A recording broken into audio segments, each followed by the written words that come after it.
Hello, Quixotic! Thank you so much for joining again. I was just enjoying my own intro again. I never get sick of it. It's so cute. I don't know. I didn't even make it. It's my graphic designer Zanami Designs made it, and I'm just so happy about it. But hello everyone that is in stream today. Hello Jade. Hello. It is another beautiful sunny day. It is another beautiful, hot, sweaty day. Oh man, I don't know what this, so like, someone on stream, I think it was Rochelle, mentioned it before. Hiya, Indie Gamer! Welcome to the stream! I heard Ontario is having snow. They are! I heard that too yesterday. Oh man. Ontario and I think like Calgary and Edmonton are experiencing snow, and that's insane because the last 4 or 5 days in Vancouver, it feels like summer. It's been a consistent 20 degrees. It's been a consistent high humidity. Indie Gamer, thank you so much for putting along. Welcome to all that is Puglie. I hope you enjoy the stream. Usually I just end up chatting for like an hour or two and then we draw. But yeah, it's been a consistent warm weather. It's beautiful. It's been sunny and clear skies outside the entire time. And I have had, at the ripe old age of 30, I am finally buying antiperspirant for my hands. Yes, that is right, for my hands, because I just cannot take it anymore. It gets so hot and disgustingly sweaty. I get disgustingly sweaty. And I can't hold a pen. I can't hold a pen. I can barely hold a mouse. Mel, hello. Big fan of your work from Victoria. Thank you so much. I appreciate the love from the island. Oh, I miss Victoria. Yeah, I ended up buying antiperspirant for my hands. That's why I was about like a minute late, because I was applying it on my hands. I can't hold the pen. It gets so gross and sweaty. So like, it's like I can, but because my hands are so sweaty and so slippery, I have to use a lot of extra strength to keep it stable and to not like slip out of my hands. Like, how do I hold this pen?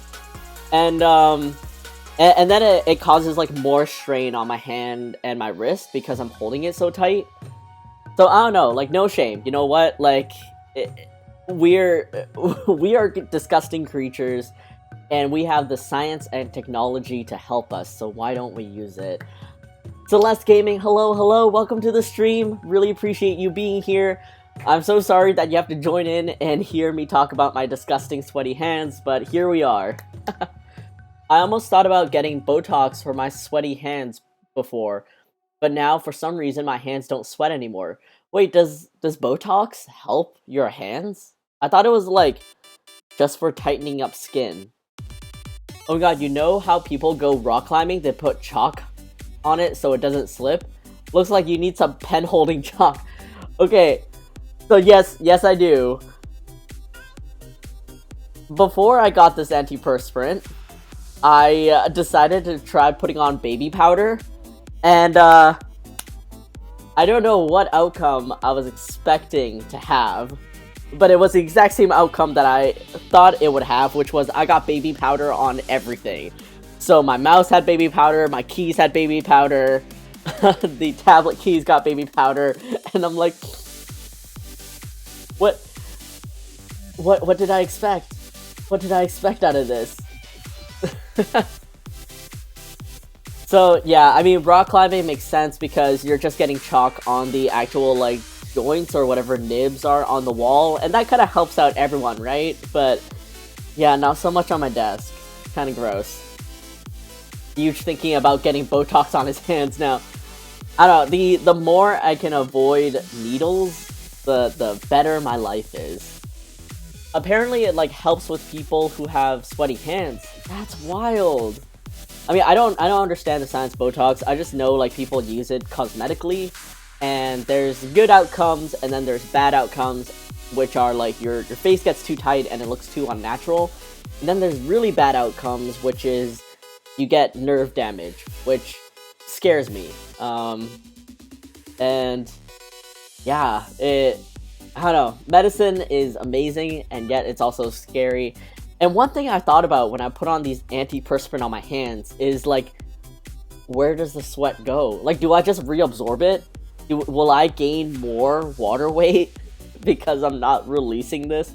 But at the same time, it's like, am I getting dehydrated? Am I rehydrating myself by not letting sweat go out? Human bodies are weird, man. It's so weird.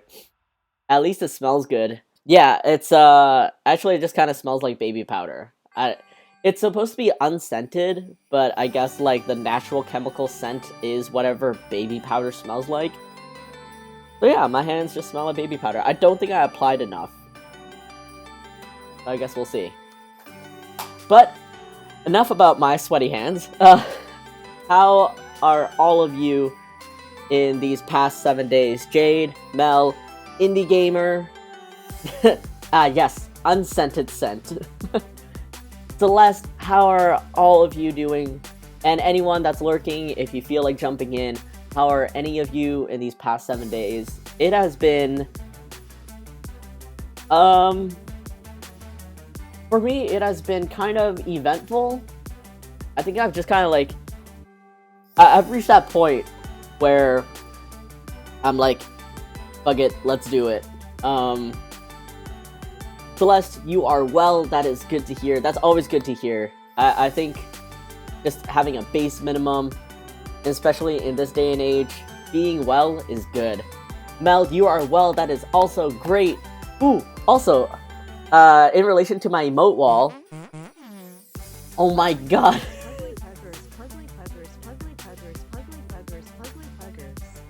I like how the voice just reads out what the emote is. But Tyler, thank you so much for subscribing for the 2nd month with Prime. Really appreciate you, and thanks for lurking and, you know, being great at your job. PogChamp. Oh yeah, so with the emote wall, yay! Now they actually will stay for a little bit, and there's more that come out. I'm currently setting up a lot of things for my brand. Today's focus is getting up my internship program for this upcoming summer. Ooh! Congrats, congrats, congrats! What, like, internship are you aiming for? Or like, what, how are you sprucing up your brand? I love hearing about brand ideas. How am I? I think I'm doing well. Every time someone asks me how I am, I have to really think about it, and I think on one part I'm doing well. I think on a base level I'm doing okay, but then if I have to think more about it, I'm probably very stressed. And I'll go into a bit more of that in a little bit. We can register for vaccine on Thursdays, by the way. Looking forward to it. I hope, yeah, that's gonna go smoothly.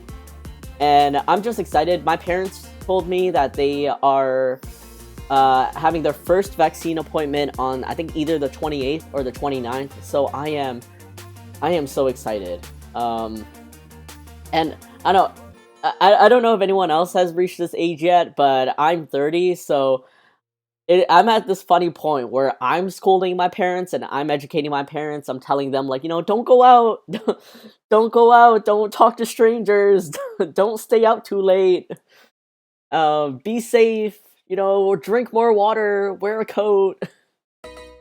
But it's funny. It's funny how, I guess, like, parental relationships change, and especially during this time with I guess, like, my parents sort of learning how to use the internet, and also being on Facebook more. I have to make sure they are able to process, like, what's fake and what's not.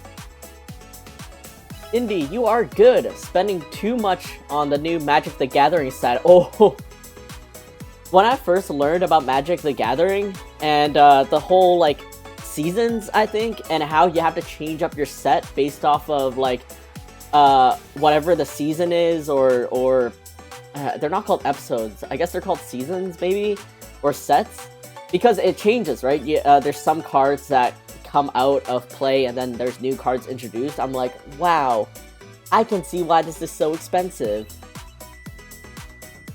That's Celeste, but I'm gonna lurk because I have to get ready for my own stream. Well, have a lovely day, everyone.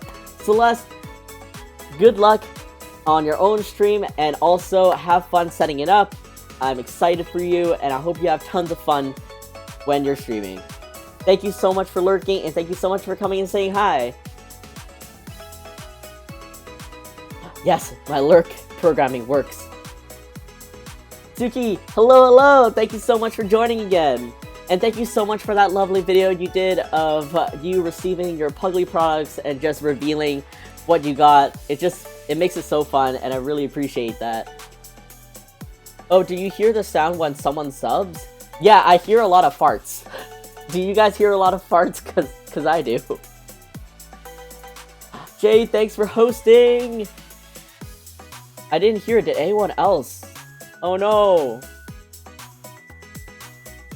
Oh wait, I think you get to do it today? Oh, Ron, hello! Thank you so much for joining again. Even though it's midnight for you, I really appreciate it, and I hope I am a good wind down to your day. I am catching up on chat, so I'm sorry if I'm saying hi a little bit late, but let's see. Yeah, I feel you with you educating your parents. You know what, at some point... Gaming Comics, thank you so much for becoming a Pootie Pal. And wait, was this a... Oh, for resubbing 2 months. Yay! Thank you so much. I hope you guys heard that stream of farts, and I hope you guys heard the hello that came from the automated Streamlabs. But yeah, at some point, like, technology grows and things change so fast, and our parents like learn to go with it, and you just gotta make sure they are they're keeping up or they're being safe. Like, oh, I don't, like I think I can speak for most of us that we know what a scam looks like, and we know what a fake ad looks like. So my mom is on, I don't know, some kind of Hong Kong news site, reading like news articles and stuff, and there's an ad on the side, and it's a GIF of the Canadian Parliament building, like just a transparent image of the Canadian Parliament building. The background is flashing rainbow, and there's 2 Canadian flags on either side of the Parliament building, tilting back and forth. And in Comic Sans, it says, the Canadian government needs your passport information. And my mom calls me over in a panic, and she's like, huge, the Canadian government needs my passport information. Why? Why do they need my passport information? And I'm looking at it like, oh, how do I explain to my mom that this is fake, and this is not the Canadian government? It might be the Chinese government, but it's not the Canadian government for sure asking for her passport information. So I had to like calmly explain to her that, like, Mom, this is fake. These are people trying to steal your identity. I shouldn't have said that because that freaked her out, and she's like, how do I stop them? How do I get them off my iPad? How do I make sure they don't steal my identity? I'm just like, Mom, it's okay, like, just don't click on it. And then she's like, how do I get rid of it? It's like, you can't. It's on the website, but just don't click on it, just ignore it, and it's fine. And I think my mom has learned to just not randomly click on banner ads and stuff, so that's all I can do. 30 and up, you can register today. Okay, I will do that after stream. Jade, you are building your brand so that when in-person events come back, you can throw a festival. But you also, oh yeah, you asked this last stream too. But you also used to do a lot of music industry-based discussions on your channel, but you're trying to separate it now that we've had time in quarantine. Yeah, that's one of the silver linings I definitely feel with quarantine, is that a lot of the things, like, we get steamrolled so hard by events that we have to go to, because, like, for me, it's my income, for you, it's, like, networking, and it's also just, like, part of your industry, right? And one of the silver linings with the pandemic and everything shutting down is that we have time to focus on other assets of our business that we otherwise would not put time into because we feel like the other things are more important. And in some ways, like, yeah, we had to pivot to adapt, but in other ways, it's almost like we are learning to grow, and it's become a good thing to grow in these ways. Like, one thing, of course, is this Twitch channel right here. Because you originally had a team and you guys were building, but then COVID hit, and so you had to downsize to just yourself. But now you are rebuilding, and specifically music industry instead of all entertainment. That is awesome. I mean, it really sucks that you and your team basically had to dissolve because of COVID, but I'm really glad that you're able to pivot and to also start rebuilding with more focus on where you want to be. So that's great. Like, before, I think pre-COVID, it probably would have taken me a long time to put together a Puglie team, because I would have just marked it as, like, I didn't have time, because I really didn't. I didn't have time to sit down and think about how burnt out I was, or how I would divvy up responsibilities to people and stuff. And then during COVID, I was still really burnt out, but then because I had the time to not sit in an airplane and panic, I was able to create a team. And I feel like now, when things go back to a new normal, I'll be able to I'll be better equipped to handle things a lot more efficiently. At least that's what I hope so. Whoa, love how fast you're going with vaccinations there. I want to get vaccinated soon. Oh, I really hope Spain will get on those vaccinations soon. I am really upset that North American companies with these vaccines patented it and is just, like, shafting the entire world with not allowing them to create vaccines. I hate this type of greed, and I just don't understand how these people sleep at night with a good conscience. But you know what? There's no good conscience because they have no conscience. So I don't know, but fingers crossed for you. I really hope you get vaccinated soon, and all your loved ones do also. Suki, I want to make more. Soon. And I'm excited to see more that you make of those little videos. Need louder farts. Okay, maybe I'll go into my Streamlabs and then I'll just, like, increase the volume a little bit. Thanks, everyone. I will keep the stream up but low. Thank you. Right. Reading. Me with my parents. So many companies and businesses try to scam older folks out of money with additional add-ons that they know they don't need. Yeah, like, I don't think I've specifically encountered...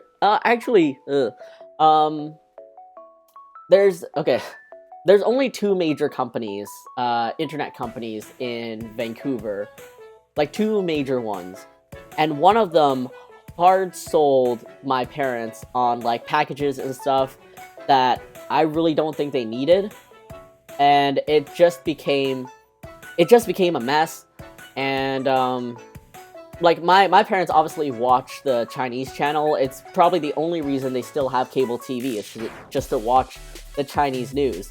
And with this new package that they were sold on, they weren't even given the Chinese news. And I'm like, what? Like, I can't blame my parents, because I crumple under hard selling. I hate hard selling with a passion.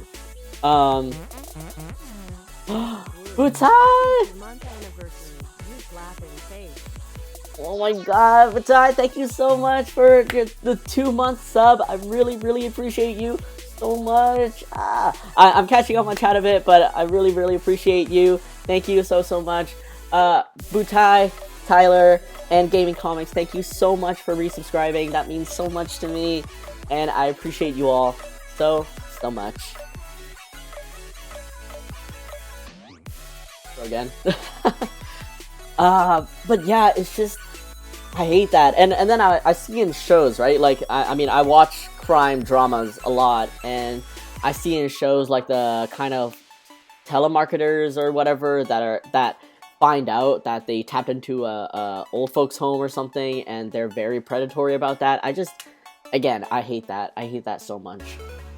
Kaya, oh my god, hello! Puggers, oh my god, so cute. Hello, thank you so much for joining the chat, or joining my stream. I'm so glad you are here, and thank you for being here again. Really appreciate you, as always. If anyone except the airport asks for your passport, it's a scam. Yeah. Wait, you're telling me we shouldn't give random links our SIN number? I don't know. I was told by the Prince of Saudi Arabia that he would hook me up with like $5 million if I just gave all my information. So, I don't know. The Prince, I could get that. Mel, thank you so much for handling deleting messages. I don't know what happened, but yeah. Oh wait, should I press that link and give the credit card number? You made us lose our chance. Okay, good. Spain. Thank God. I got it right. Was it Shaw or Tellus? It was Tellus. It was Tellus. I mean, we don't have a lot of good choices here, but I personally dislike Shaw with I personally dislike Tellus with a passion. I'm not saying Shaw is better, but Shaw has not hard sold me on a lot of things, so I am quite grateful for that. Woo! Happy 2-month anniversary, huge! Thank you, Butai. Hello, everyone, say hello to Butai. I finally caught up on that chat, and I would definitely. Oh, I wonder. Oh, this is a little bit faster. Thank you. Loving shout out to Butai Art over here, who does amazing traditional art, but she's also been branching off into Minecraft, into makeup, and into shopping online with everyone there. And she also makes takoyaki, she wears cute hats, she's just an all-around great energy to be a part of. So if you ever catch Butai, please definitely check her out. It's always a fun time. And we all fart a lot on her stream, so it's great. She has a meditation moment. She has a meditation moment where she's like, she tells us to calmly breathe, and then we all just fart. It's great. We let out all our bad vibes. Morwick, you like pugs, I take it, sir. Hello, Morwick, yes. And you could say that I perhaps do appreciate pugs a healthy amount. But thank you so much for joining into my stream. Welcome to the Puglie stream, and I hope you enjoy all that we have to offer, which is realistically only pugs. Yeah, I know, but here the COVID management was kind of badly done anyways. Some politicians got vaccinated even when it wasn't their turn. It's so annoying. I hate that so much. I mean, oh my god, Jade, thank you so much for shouting out Butai. Really appreciate you. Yeah, it makes me so angry, and I know everyone getting vaccinated is like the objective good, but it makes me so angry that there are people that have been against every single step to prevent COVID, every safety measure, and then when vaccines roll out, they're like, oh yeah, shoot me up. Like, where were you? Where's the picture of you wearing a mask in any of your public showings? Where, huh? Like, I'm like John Travolta over here, going like, what? So I don't know. It's an objective, big picture good, but it just morally, like karmally, it miffs me so much. My Nigerian prince uncle says he needs help. I didn't know I had family there, but I think I should help him. I know, right? Family, right? Never go with TELUS. I know. I've had so many bad experiences with TELUS. When they were rolling out their, I don't know, faster optic or whatever, they hard sold everywhere. I've seen 2 of their salespeople that were very much like bro business people disrespect not only my friend's coworker but also my friend, like who managed the store. And I don't know, I'm really... The only reason my parents went with TELUS is because they were offering a better price, and I don't know, you guys...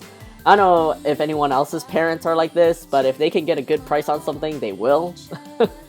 But yeah, it's tough. It's really tough, especially for our parents to navigate information and all these things. And unfortunately, I can't always be there to go over every decision they make, and I shouldn't, because they gotta learn.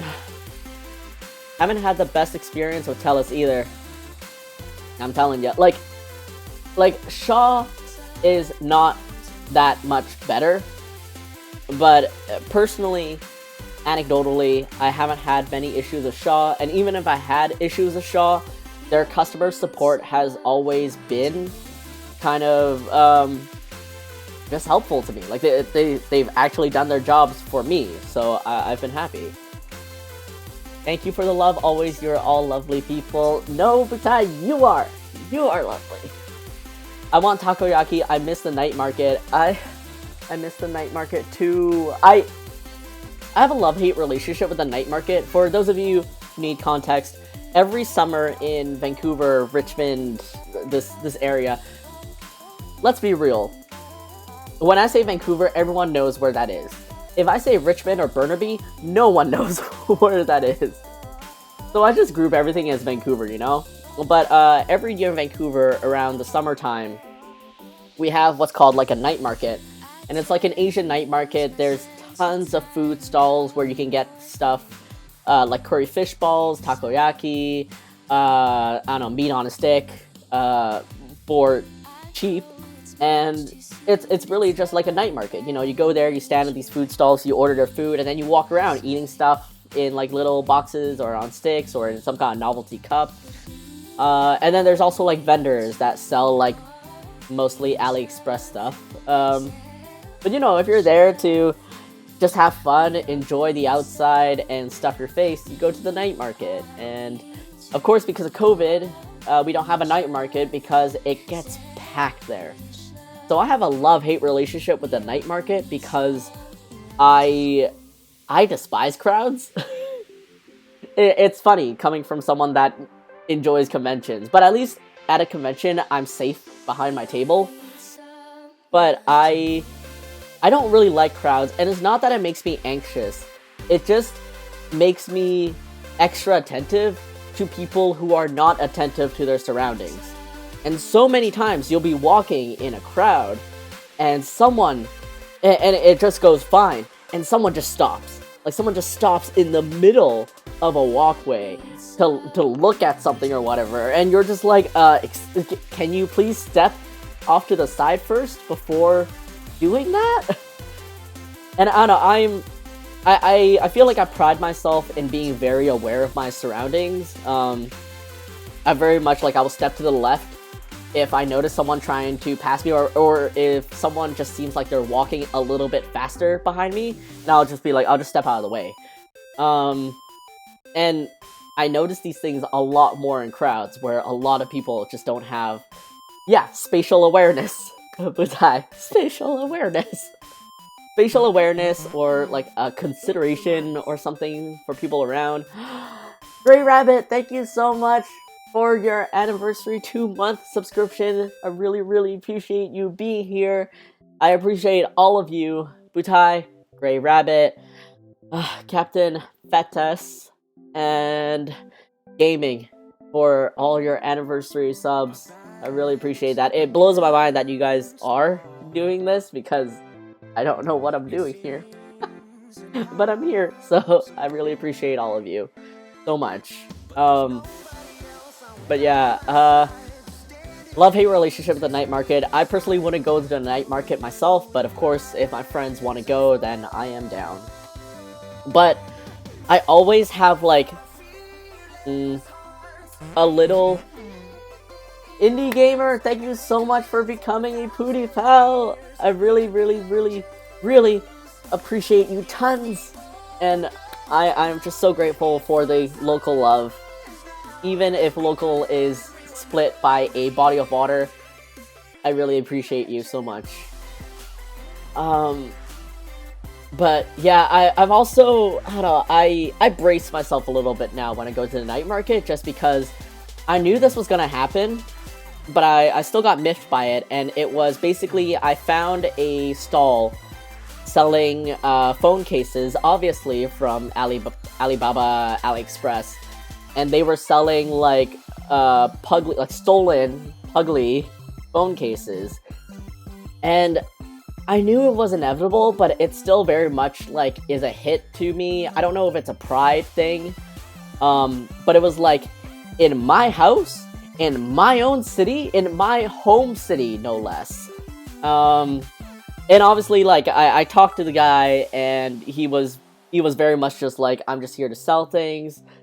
Oh, Grey Rabbit, thank you so much for the 100 vitamins. Really appreciate you. I still need to make icons for bits, but I'll get to that eventually. But thank you so much again and again for all the love. Yeah, I talked to the guy, and he was just very much oblivious. And in some ways he kind of just didn't care because he was just there to make money and sell shit. He told me like his wife is an artist, and sometimes like it just baffles me that someone you're with is in the creative industry and you would still do this. But also the knowledge, even from creatives, on like intellectual property and rights and stuff like that is so a lot of people just don't know the stuff. So I don't know. I ended up reporting the stall to the night market, and they went to investigate it. They apologized, and they assured me that it was taken down. And then the next time I was there, I just kind of took a peek, and it was gone. So there's that. But it just makes me kind of sad, like really sad deeply inside, to see my little fatty being stolen. And then it just hurts extra to know that it's happening like in my city, when like I'm literally right here. Do you want official things? I have official things. Please, I need one. So yeah, it's unfortunate that the vendor's side is filled with so many AliExpress sellers versus local creators, but those booth prices are steep. Yeah, the booth prices are steep, and honestly, the people going to shop at the night market are looking for cheap stuff. Like they're a lot of, let's just call it, a lot of normies are not going to pay for like the whatever we as small business owners are charging. And oh my god, Suki, thank you so much for the 75 vitamins. Really, really appreciate you. You really don't have to, but thank you so much. But yeah, it's just tough as a small business owner because you're charging for what you feel like you're worth and what you want to be worth. But also just like dancing between like your worth and what's acceptable to the market or whatever market you're trying to reach or appeal to.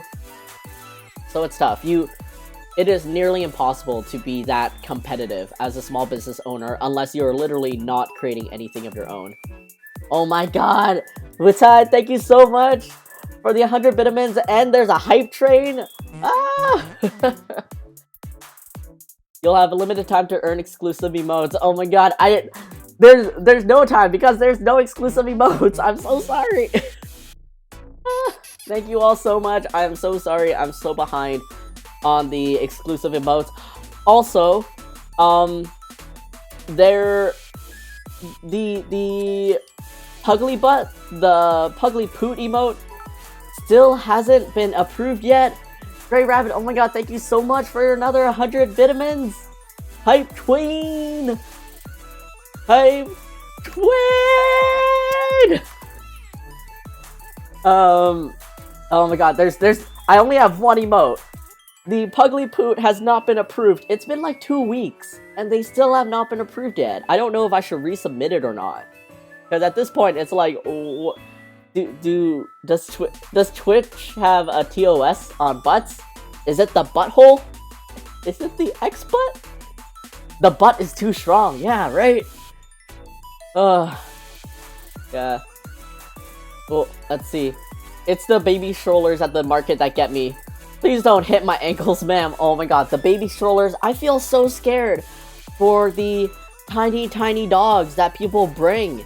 And they're just walking them on the leashes. Like, sir, ma'am, do you see how many people there are walking here?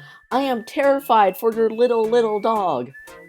I love it. They make me happy. Look at them go. But also, I am so scared. You draw pugs, that's all I do. I'm just here to draw pugs.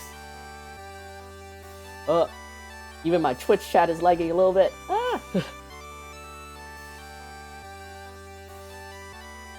Where did I go? Where did I go? Oh my god, oh my god. Sorry, I lost my place in Twitch chat. We Pooty Pals, of course we are here. Thank you all so much. I just every time. I'm sure every creator feels this, unless you're super just like so knowing of your worth. But like I feel like every creator feels this, that like I don't know why y'all are here, but thank you so much. I really appreciate you all. I think I heard a poot this time. Maybe it might be muffled by the music, but I don't know. I guess I know what the poot sounds like, so I'm just like, oh, farts. You're doing good, that's what you're doing. Oh, thank you. You guys all reacting to Puglie being stolen, I know. Oh my god, I just saw your Twitter where you post all the times your art gets stolen. It's so wild. That is like not even the entirety of it. I think, so my social media manager has taken over doing DMCAs, so more so than ever, like, I don't get as many notifications on when my stuff is stolen because she's just on it. Like, the moment a fan is just kind enough to spend the time to let me know, or let the Puglie team know that Puglie's being stolen, like, she's on it, and she reports it, so I don't get as many notifications that, like, something's happening. But sometimes when I do, especially when my social media manager, Beth, shows me that, you know, something, like, I've seen a Puglie bathing suit being there, and I'm like, this is hilarious. So yeah, I'll post it, but yeah, at SadPugliePug for anyone, it's there. Suki, thank you again for cheering the 100 vitamins. Really, really appreciate you. I just started naturally calling them vitamins, so maybe the badge or whatever the emotes are for bits will be like vitamin related. It will make no sense. It will just be like there, like a happy vitamin or something. Bits and subs, yeah. People need to know before they do. Don't steal. Yeah, it's just wild. Like, so many people in this day and age still think, like, because it's on the internet, it's free, or because it's on the internet, like, it's there, like, it's free for you to use and do whatever you want with it. And it's like,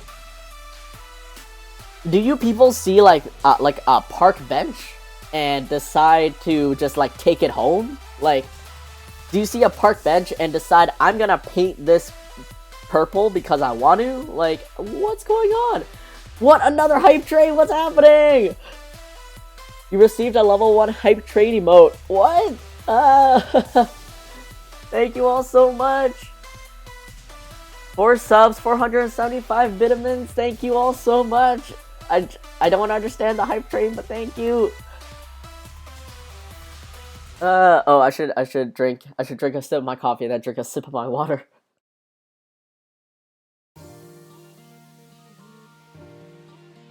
The market itself is actually strict with copyright products, but it's so tough to catch everyone. Yeah, so a lot of I would say hosts, conventions, host shows, websites that host other things. They are strict with copyright because there's potential it can backfire on them, but they're more willing to act on it if someone reports it. Like, there's no way these organizers don't know that Pikachu should not be sold on this thing, you know? But, like, if they get a formal letter or anyone complaining about it, then yeah, they will act on it. So, it sucks because you still, as the creator or rights holder or rights representative, you still have to do the work and catch it yourself. Someone kidnapped a pup, we got him. Let's see. Jade, thank you so much for still plugging in the socials and everything. I do have a Streamlabs bot that should kick in every, I think, 30 minutes, but I guess we'll see. I want that hype train. Normies. I just started calling people that are not in the creative industry like normies, basically. Like, anyone that doesn't, I don't know, experience any form of the creative industry is just like, let's face it, you're a normie. And there's no shade in that, but like, you're gonna think what I do for a living is weird, and you're gonna think that like my lifestyle is weird, and that's totally fine. Yeah, people don't understand art value. They are just like, well, it's so easy for you. Give free. LMAO, no fam. Yeah, it's just like, aren't you supposed to be doing this art stuff for passion? Like, ooh, I just caught that Mirai. Suki, thank you so much for giving all the vitamins and for the hype train. Have fun in your lurk. Really, really appreciate you. And just really, really appreciate you being a local, being here, and for my journey this entire time. I could never say thank you to you enough. But yeah, it's funny. I went to the Van Gogh exhibit here in Vancouver, and there was a section in like Van Gogh's letters to his brother that talked about how the value of an artist's work is never valued until they are dead. And when the artist tries to make a case for their value, the people that don't value it will use dead artists as a rebuttal for, like, against the live artist. So basically, like, oh, like, so many times people are like, Da Vinci did it because, like, of passion, and like Van Gogh did it because of passion and stuff like that. Like, you shouldn't be so greedy. You're just like, you're an artist. You should be doing this out of passion and sharing more like art to the world and stuff. It's like, yo, Van Gogh was hella depressed, and Van Gogh needed to admit himself into a basically a psych ward because he knew he had issues and he needed help, and he didn't get help because no one paid him. No one paid him for his landlord kicked him out of his apartment. Like, when Van Gogh didn't have the funds to pay his rent, he took a wheelbarrow of all his paintings to his landlord in a plea to be like, please accept my art, to like allow me to keep living in the house or apartment or whatever it's called back then. And the landlord was like, no, like, this is garbage. And the wife was like, you could have at least kept the wheelbarrow. Like, his art was basically meaningless. It was basically garbage. It was nothing compared to a wheelbarrow that they could have kept. And it's like, like, as an artist, as someone who survives and has to live and feed myself on art, a lot of people's interpretation of art and what people are entitled to from an artist and like art is so shitty. And yeah, it sucks. The value of art. Everyone soaks it up, takes it in, enjoys it, but no one values it. Such is life. Invest in the little guys. Yay. Oh my god, I just realized that Suki gifted subs. Damn it.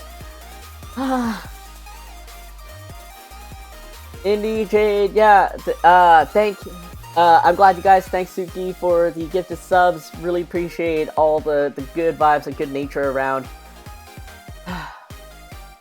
You guys are just so wholesome for my heart. No, the hype train emotes are dictated by Twitch, I'm pretty sure. Oh, okay, thank God. Thanks for the gift, yay! I think only collectors see the value of unique art. Yeah, but even then, like, fine art collectors and the fine art industry is like a whole other thing that's really, really weird. I don't, like, again, to the artists out there that are making it in that industry, like, all the power to them. Like, they, you know, they lucked out, their skill was paid for what they're worth, etc., etc. That's great. But it also baffles me that a banana duct taped to a wall sold for, like, some ridiculous amount, like 100-something K or, like, 300K or something. Alright then. Sometimes, especially having gone through art university, sometimes fine art just makes me angry. Art history makes me angry. Fear of having my art stolen is one of the main reasons I don't post it on social media. And yeah, that's a totally valid reason. I know a good handful of artists that don't post on social media at all because they are afraid of that art being stolen, or they just share it on a private account or share it to, like, friends and small handful of fans. Totally valid. I've seen other X-Butts. Maybe I'll just resubmit the emote. Maybe, like, it got lost or something in loading, and I don't know, it's just there. Because I need to finish this sad emote anyways for Puglie, so I'll just resubmit both emotes and hope they get approved by then. We left the butt. Oh my god, that's a dinosaur nugget. Ikagon, hello! Sorry, I'm, as always, I am behind on chat, but thank you so much for joining again. Really appreciate you being here again, and hope you enjoy your stay once again. It may be muffled by my own personal poot. Jade calling herself out. Puglie bathing suit? Yeah, like, it was basically, like, I think a Puglie bubble tea just plastered on, like, a female one-piece bathing suit. And I'm like, okay. I think there was also Puglie underwear at some point, and I'm like, alright. Not gonna judge. What's the funniest fake Puglie you've seen? I feel like it might have been the underwear. I think the funniest one I've seen might have also been just, like, because of the name of it. Let me see if let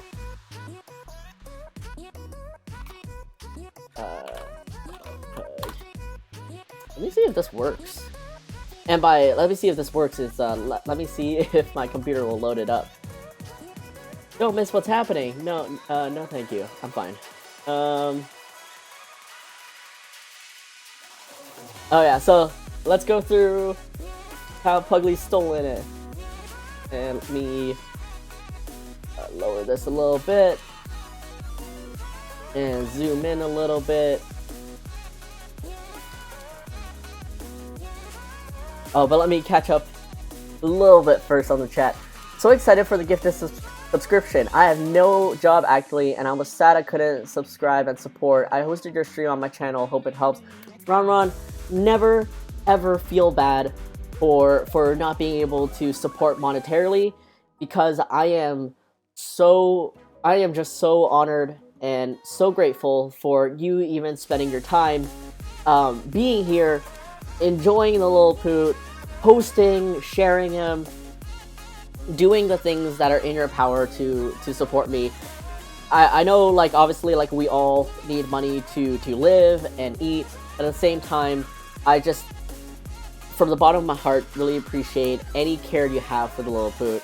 And also, if you watch my stream for long enough, you will accrue poots, which are the channel points, and then you can also unlock emotes that way. So it's, I think it's a pretty fair price. It's like 450 poots to unlock an emote.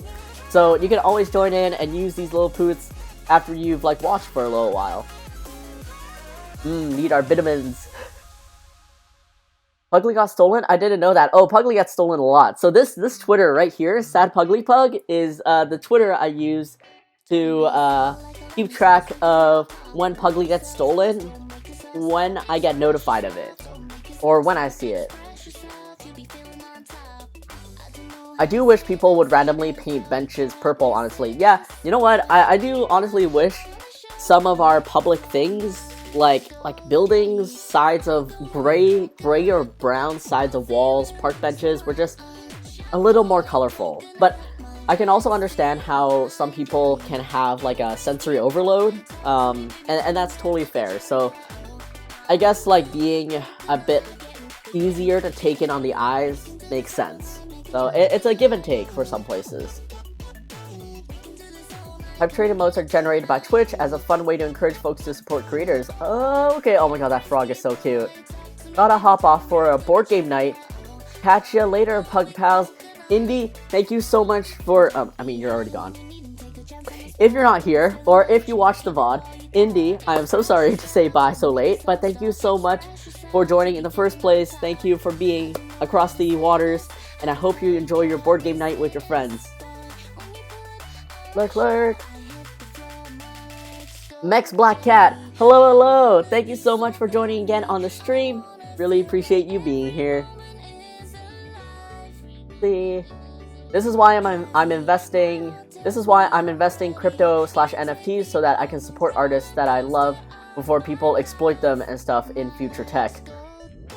Yeah, ooh man, NFTs are like such a rough subject right now, and it's not that I don't know where I stand, it's that, like, in one way, I am terrified of the environmental impact that I'm seeing, and then in another, I love the idea of it. I love the aspect of it, and I love how there's another avenue for artists to branch out, but, like, and I want to support those artists in the same way, but oh my god, Twitter is an absolute garbage fire right now because of, artist Twitter is an absolute garbage fire right now because of NFTs, and I'm like, I'm just gonna head out that way.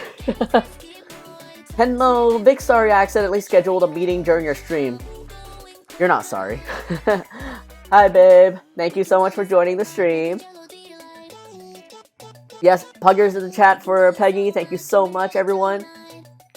Welcome back, Captain Fetus and Quixotic. Time to ban Captain Fetus again.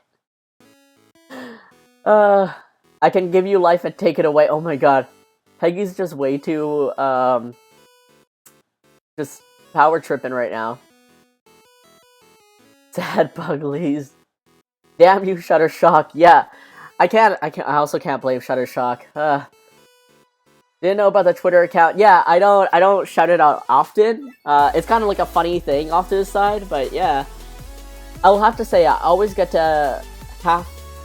I will have to say I always get to half of the stream if I watch a lot. VODs just save me. That's totally fine, and I'm glad the VODs are there. I'm actually pretty happy and glad that, like, people actually watch the VODs or put me in the background or something. That's why when I tried to read chat, I tried to say out the names, and I tried to read everything in context so that if people have me in the background, they're not concentrating on the stream, they can still get the context of whatever I'm answering to. Yeah, Peggy, yeah, quote unquote, you're not sorry. Yeah, Peggy is never sorry. Ah, man. I'm at work, so I keep getting kicked out when I leave my phone behind. Aw, that's totally okay. I appreciate you lurking at work in a tiny, leaving me on your phone in a tiny corner. Redbubble is always a black market for fake art. Yeah, Redbubble tries. Like, a lot of these sites that are meant to help artists, unfortunately also get exploited by art thieves. So they are trying. I know the people behind Redbubble are good, but it's tough. And it is unfortunately so much on the rights holder to call it out. Redbubble is gross. There was an Adventure Time Puglie? Yes, a long time ago. Adventure Time Puglies were one of the first fan art Puglies that I did. Whoa, Redbubble is terrible. My boyfriend tried selling some of his designs, and his designs were told to get down. But some people that sold actual screenshots of games didn't. Yeah, it's a mess. Like, if the rights holder does not catch, say, like, the art thieves, but somehow catch you making fan art or whatever, it just feels very unfair. And that's totally valid to feel that way too. Oh my god, a whole pizza place with Puglie? Yeah, oh my god, that was another thing. Beebo Puglie is kind of cursed. It's like Puglie captured or like trapped in a Beebo body. Little sit break. I don't think my Streamlabs bots are working today. Or like, they're working in terms of thanking people, but they're not working under timers. Because I don't think I've been told to hydrate yet.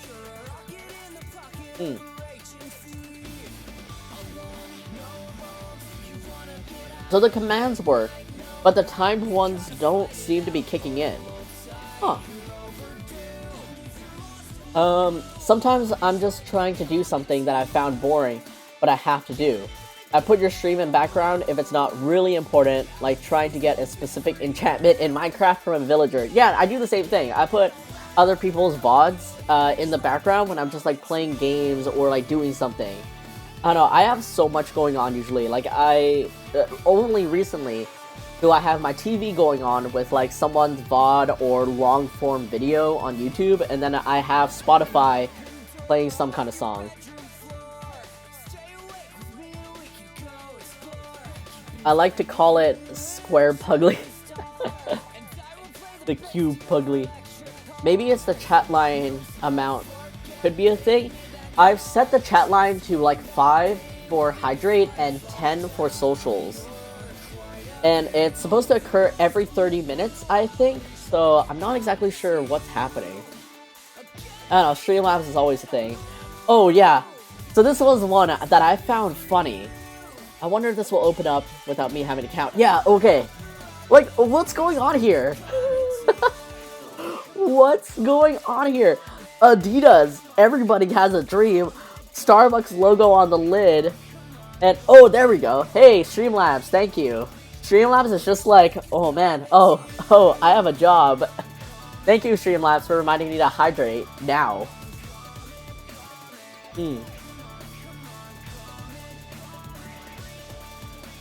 Oh my god, I worked with Adidas? Yeah, like, what is going on? There we go, there's... Streamlabs, like, heard me talking shit and was like, oh, I need to get back on it. Yeah, right, what even is this? Like, huh? It's stuff like this that, like, I can't... Of course, there's always a little side of me. Like, when people... Congrats on the Adidas collab. Thank you. Thank you. You know what? Next one's Nike. Next one's Nike. Streamlabs woke up from its nap since I summoned Melbot. Yeah. Oh yeah. It's actually Malcolm like, oh shit, they're noticing I'm not here. Yeah, it's stuff like this where, okay, so I don't, there's always like people trying to spin like, oh, take it as like you are popular enough to get your stuff stolen, or at least someone wants to steal your stuff. And I get the feeling or the want to kind of make something positive, but it just makes me feel like shit. I guess in a way, like, that kind of positivity doesn't work for me, specifically having my stuff stolen, because specifically this is money that could be going towards me to even just buy a meal, right? And yeah, it doesn't make it, you're right, Grey Rabbit, it doesn't make it better or right. I get it's almost like a consolation prize for some people, like, oh, at least like I'm being noticed, but art thieves steal like whatever they can get their hands on, and even now there's bots that just like will pick up on text and will just steal stuff. Puglie was on Yes Style? Thanks to an art thief, yes. Do I have Overwatch character Puglies? Yes, I do. I actually did like a whole, I think I did maybe all of them. I'll show you guys that in a bit, if you guys want. I do have Overwatch Puglies back then when I was into Overwatch. Yeah, I think, to my memory, this was one of the funniest things that got stolen, as like, well, as Puglie getting stolen. Oh, and then there's stuff like this. So Etsy, Puglie gets stolen on Etsy a lot. And it's also because of the impression that, like, oh, people are just starting out making their own handmade, like, bracelets and earrings and stuff, so they're just going on Google, because these people aren't artists, like traditional artists, like illustrators and stuff, right? They're crafters, so they have their own type of art. But again, because people lack so much knowledge in intellectual property law, or even just like what's right and wrong in handling this type of stuff, and also the impression that they get, like, oh, Puglie is big and famous, the creator of Puglie must be raking it in his 2006 Honda CR-V in his rental apartment in an old elevator-less apartment that I can use his images, right? And that's another thing, people's impression of Puglie. You just big time Bala, hello. Gotta drive my Honda CR-V that flashes needs maintenance. Maintenance required. My Bala S 2006 Honda CR-V with the exhaust that sounds real good because it's rusting. Oh, I need to take my poor Puglie mobile to my mechanic soon. I'm just terrified of the bill. It's still someone making money off of your work at the end of the day. Yeah, exactly that. So, yeah. Oh, Quantinator, thank you so much for joining again on the stream. I really appreciate you being here, and thank you for the puggers. Stop flexing your rich person car. I know, right? But, okay. I gotta hand it to Kato Baking Supplies that this is pretty unique. And even though it is my image, I just found it kind of like, I found it kind of cool. I would actually like to come out with like a whole baking set, like oven mitt and dishcloth. I got the apron. I can make another apron, and maybe like silicone cookie cutters or ice trays and stuff. I would love to make that. It's just getting my head in the game. That's it. And what else? Oh yeah, so this is the thing. This is the thing that Jade was talking about. A pizza company. Joshua! Oh my god! POOT, hello! Thank you so much for the 2-month subscription. Thank you for renewing. Thank you for celebrating your anniversary with Puglie here with us. I really, really appreciate you. And I'm just so grateful and honored that you're back. And hello, I hope you are doing well. Share if you would like how you're doing. And, you were moving, right? You were moving... Were you moving, or was it your friend that was moving? I made horchata today, and Puglie Booty ice cubes would have made it so good. Oh my god. Like, if I made it so that somehow the butt could float up, like it's flat on the bottom, and then, look, or like it's flat on the top, but then you see, like, the curl, the tail, and the X butthole and stuff, and then, like, it floats up. How does ice work? How does it float? How do you know which side floats up? Huh. Now I have to research this. I am moving. Have moved, now organizing. Oh man. I think it officially took me half a year. Like, I moved into my apartment, and then it took me like half a year to actually get things put into place. And then after kind of living in whatever my organization was, I then did another rearrangement of things. So it's always important to be flexible. But yeah, oh, so like this right here, a Brazilian pizza place made their entire branding off of the Puglie pizza. And not only that, but when Beth and I announced, like, or tried to contact this person, you know, like, this is not okay, we're the rights holder, you know, we encourage you to make up your own brand, blah blah blah, you know, the good old stuff. He threatened to sue me. He threatened to sue me. And another thing is, I wonder if I still have it up. Maybe not. Let me show thread on this thing. I think I saw this before on the streets. Oh my god. Because I lived in Brazil, I might have seen this. Puglie gets stolen a lot in the Philippines, Brazil, and Mexico. As whole brands. Like, someone will just make their entire store brand Puglie, and I'm like, okay. What the bleepity bleep? Yeah, for real. Puglie use bite. I think I took it down. Because, like, even though I know I'm in the right, like, you know, I guess I'm confident in saying I'm a pretty anxious person. I worry about things a lot. I worry about little things a lot. I blow them up in my head. And even though I know I'm right, even though I know there's nothing to worry about, I feel like I'm in the wrong.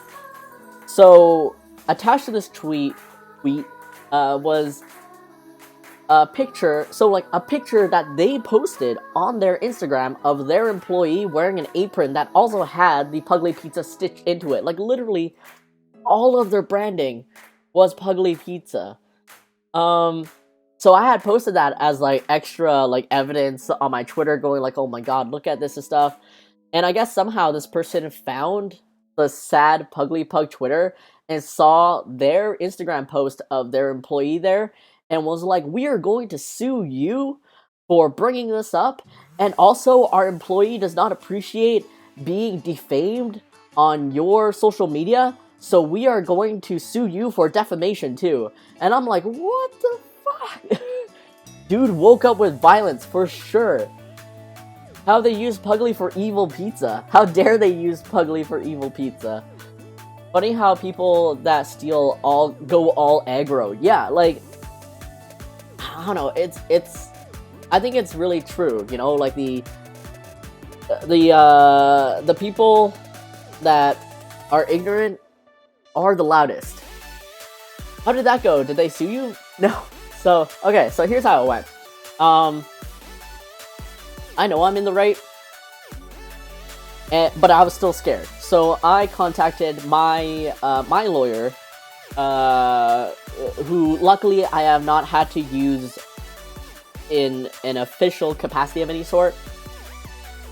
We went on a call and I explained the situation to them. I explained, like, these threats and stuff like that.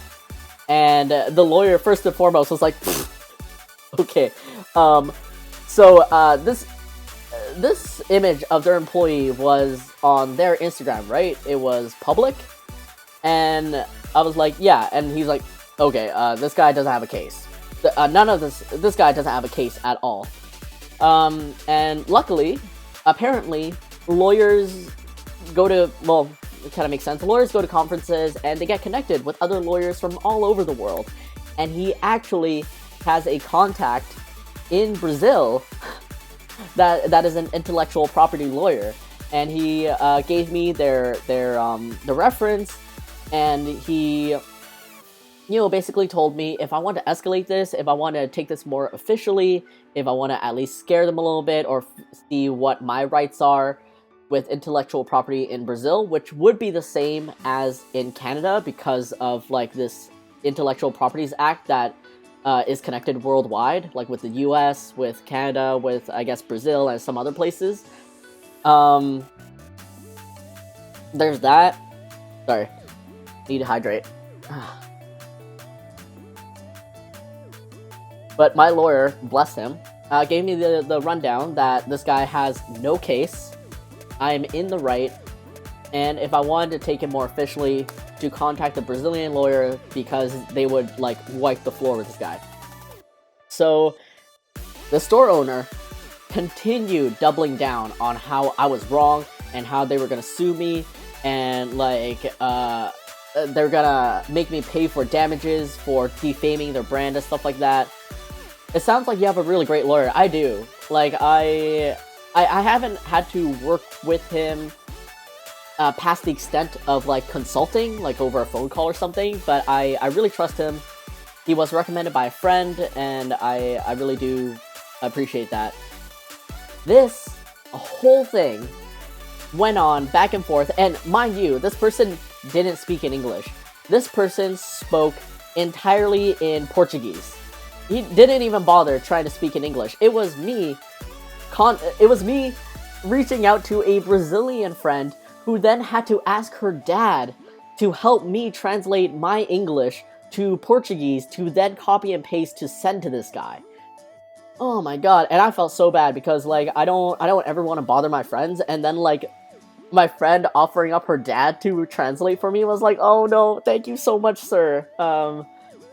And eventually, just one day out of nowhere, I think, maybe finally, this guy, the store owner, finally consulted with a lawyer of their own and realized that they were fucked. If I had decided to press charges, especially with the power of my currency as Canadian or even as USD against their Brazilian dollar, I would have lasted longer than them, and I was in the right. I told my business friend later about what happened, and my friend, who is also from Brazil, was just like, dude, you could have completely shut them down and destroyed their brand. It was actually a very big kindness of you to not do that. And I was like, I don't know, I'm just scared, I'm terrified of these things, like, I don't want to be in any kind of legal case. Because it's not only about money, it's about the energy and it's about the time that a lawsuit takes. So, yeah. One day, out of the blue, they messaged us, apologizing, saying that they were going to create a new logo, create a new brand. Can they at least have the time to sell out of the packaging that they ordered with the Puglie before changing into a new one? And I'm like, I already offered this from the beginning. I'm like, you're able to sell out of all the stuff that you have that's Puglie branded, because I understand as a small business, this type of investment is a lot. And all I'm asking is for you to change their brand. And they went full aggro from the beginning. So yeah, finally one day they decided to apologize and sound really sincere. And was like, oh, can we, like, please have until this date to change up all our branding and, like, use up all our packaging and stuff. And we're like, okay, sure, I guess we're not gonna sue each other then. So yeah, this was a wild ride, but this was, like, an absolute drain to my energy because it sucked so much. Like, I was ridden with anxiety and worry, and it sucked. So yeah, small business owner creative things. Just stuff you always have to look out for. I don't know how stuff work by here, but if it's yours, they are wrong. I will have to say, translating Portuguese to English is so hard. If you don't use an app or something, of course. Brazilian dollar is called real. I suck with money times. Lol. Well, there goes my English. Ikagon, honestly, like, your English is perfectly fine, and you speak pretty much like a native speaker anyways, and we all make mistakes, even if we've been speaking English for a long time. So it's totally okay. But yeah, I mean, I definitely understand being bilingual. I understand how things can be hard to translate. And even, like, my friend's dad was like, oh, we don't really have this term, but, like, I think you can say this also, to kind of get the meaning across. And I'm like, yeah, I trust you. Like, as a professor in Brazil, I will trust your Portuguese. Of course.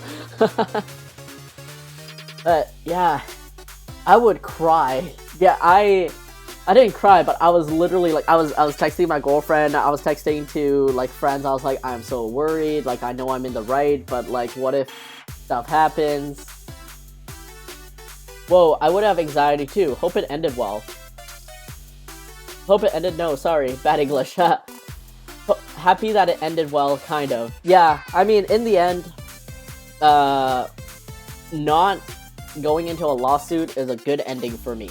Like, I don't even care if I win money out of the lawsuit, unless I would make, like, super bank, then that's great. But, yeah, I don't think I'm built to go through a lawsuit.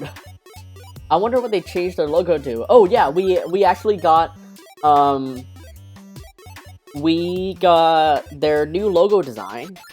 So, because they needed, I guess, like, one of our stipulations was, like, we double check what the logo is. And it's just this, like, other stylized looking pug. Like, it was, like, a pug with a lot of, like, circle faces and stuff like that. Like, it built with a circle and a lot of circle ears and stuff like that. Holding a pizza, and we're like, okay, sure. Like, it looks nothing like Puglie, so we're like, okay, that's fine. So, yeah, that's how it ended. What else? What else is good? Oh, yeah. This mask. The 2021 where it's my quarantine birthday. And I'm like... like, if this was someone who ordered a mask to print for themselves, I would be like, okay, but it's like, order here, and I'm like, no. Stuff like this. Maybe winning a lawsuit would scare others from stealing art. No, it doesn't. Most of the time, people won't even know that you won any kind of lawsuit. It's all on an individual basis. Oh yeah, and then, like, it's always a huge pain when you see a giant collection of your stuff being stolen on AliExpress. It's even labeled Colorful Bulldog, which is another knife in my heart, because I'm like, do I suck at drawing that much that this looks like a bulldog? Like, excuse me. First you steal my art, and then you tell me my art sucks? At least, in a way, AliExpress is kind of easy to report once you get it all set up. But it's still a pain, because, especially with AliExpress, you don't know how many people have bought it in bulk, or like for wholesale, and like are selling it out there, so that's what sucks the most. Excuse, that's a pug, not a bulldog. Exactly. Like, huh? What? How dare? LOL, no, people get Frenchies and pugs mixed up all the time. Rude. Yeah, like, excuse me. I didn't go through 4 years of art university to be disrespected like this. At least have the decency to get the dog species right. Right? Sir. Exhibit A. This pug, Pudding, is clearly the same as this pug making plots. Making poots.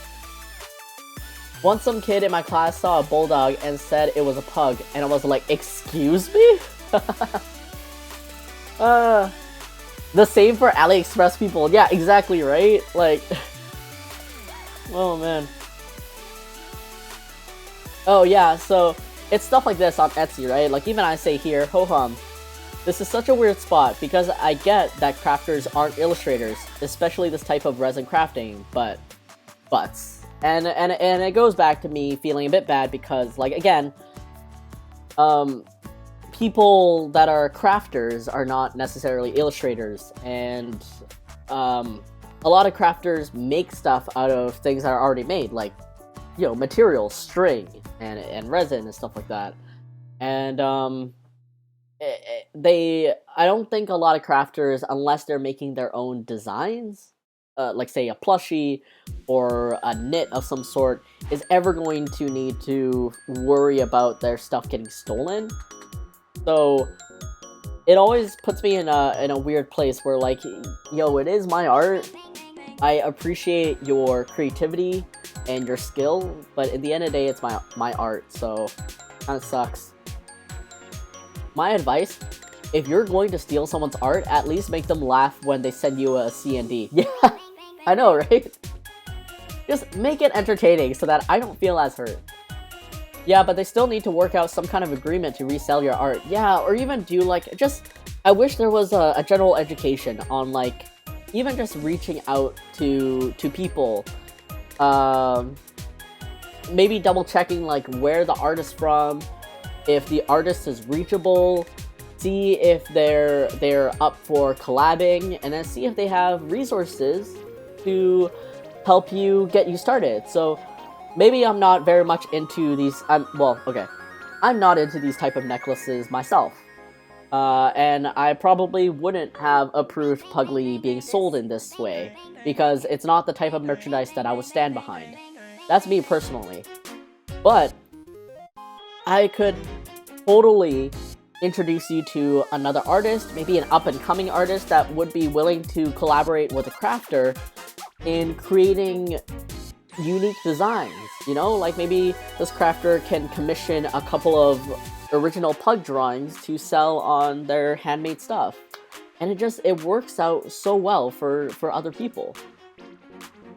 Benches can't just roll in here and resell someone else's art as theirs. Yeah, I wish more people knew that. Oh, and again, Puglie stolen on Etsy. Puglie donut wood pin, kawaii pug badge, hat pin, jacket pin. And that's another thing with Etsy too. I personally actually have more issues with Etsy than Redbubble, but I think it's because I don't, maybe not as many people that are fans of me shop on Redbubble, or perhaps it's not as easily found. But most of my stuff comes from Etsy. Huge, you have to make more sticker sheets, like the ones that you made with Sticky. I always contemplate, like, sticker sheets or sticker sets. I love Puglie and would love to have him more in my bullet journal. Okay, thank you for letting me know. Like, I've always been contemplating, like, smaller stickers.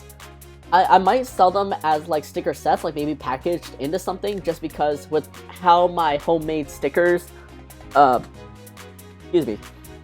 out, sticker sheets take up a lot of space. But yeah, I'll see. I'll practice more with it. I really miss creating more art. And maybe when I have my Twitch series on the shop, where I sell some of the derplies that I've made for you guys, I'll make some of the Twitch emotes into sticker sheets, and that would work out well, I hope. Yeah, some more sticker sheets for Hobonichi Techo, or Techo. Okay, thank you all so much for, like, absolutely thank you so much for letting me know, like, your guys' feedback and ideas, because this really helps me figure out, like, how many people are actually out there that will use this stuff, you know? Sorry, hydrating.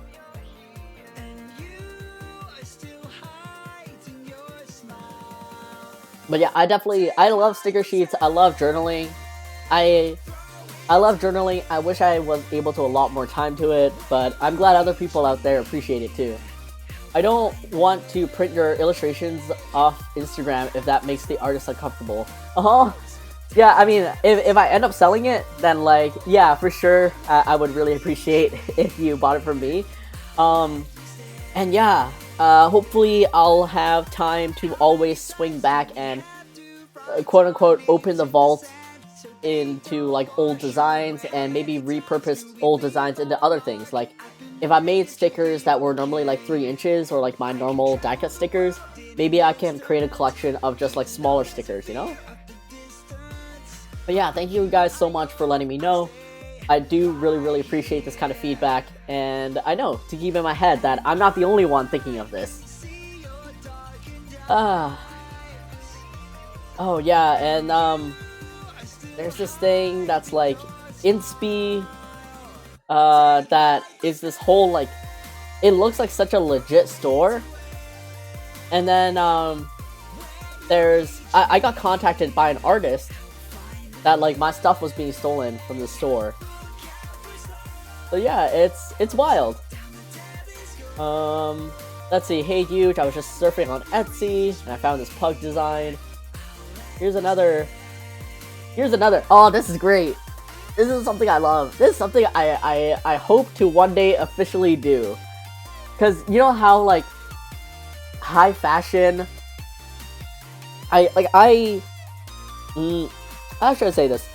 I again appreciate high fashion brands for how far they've gotten, how they can price themselves at that insane amount, and they just rolled with their brand. But I would find it so silly if one day I could officially collaborate with some kind of high fashion brand, or even just like a mid-tier fashion brand that's all like serious and hype and stuff, or luxury and high fashion, and there's Puglie on it. You did a collab? You did a Gucci collab too? Yeah. According to Pugs Universal, I have a Gucci collab. We have already talked about Puglie washi tape, right? Washi tape is definitely something I'm gonna take a long break from, just because the last time I made a series of washi tapes, I think I went a bit too ambitious and I got too many, and it took me like literally, I would say 2 to 3 years, maybe at max 4, to sell out a washi tape. So they took up space in my apartment for a long time, and they were also heavy to take to conventions. So what I want to do is less so washi tape, and I want to do washi strips. So I wanna come out with stickers. Like basically they're stickers, but they're made to imitate like washi tape, and they're just, yeah, decorative strips, so that you guys can like maybe cut it up yourself and stick it on, like use it to stick on like your photos or receipts or whatever in your Hobonichis. So then that way it's not like committing to a whole like roll of tape, and then I don't know, I feel like a lot of people might get more use out of a variety of designs on a sheet. Yeah, that might be more manageable to do washi strip sheet. Yeah, exactly. Wait. I missed the washi tape boat? Yeah, unfortunately you did. I mean, that boat was for a long time, but it definitely, it was, I don't know, I have black and white flashbacks to those times.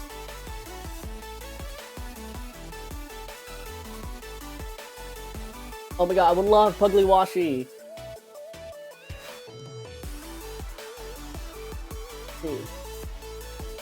Actually love the idea. Oh yeah, thank you. Yeah, I definitely, I don't know, okay.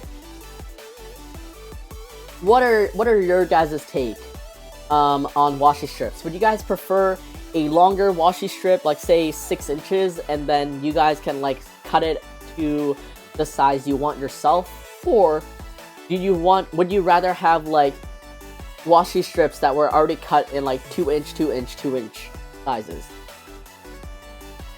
Glad to have one of each of your washi. Oh, thank you! I am so glad.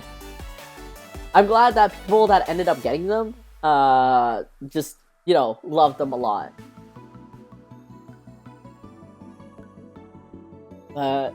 Ooh. Since you guys are here, you guys are basically like my new sneak peek channel. Like I get that my Twitch doesn't have a whole lot of people watching, or like probably just like lurking and stuff. So I don't know, I guess it's more fun since you guys are here, since you guys are spending the time with me here. I just it's fun to let you guys get sneak peeks into things that I've been working on. And so let's pull some up.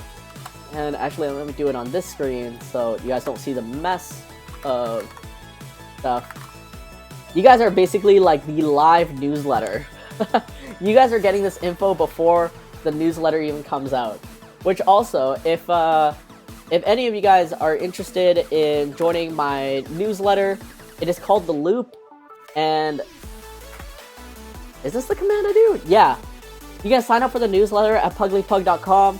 In the newsletter, you'll get sneak peeks into merchandise that I'm working on, and also when the release dates of those are. So even if you're getting this live on Twitch, if for some reason you missed my Twitch, or you know you're busy and you're just lurking, or you want to check out like I don't know a better way to consume actual important information, sign up for the Loop at PugliePug.com, and we'll get on that. I've seen sheets with a combo of long and short strips. I've seen those too. But that's what I'm wondering about. Whoa, difficult decision. Maybe it's easier for you to make the little ones? A fun focus group. Yeah, you guys are my focus group. The Puglie Labs testers. The Puglie Labs guinea pigs.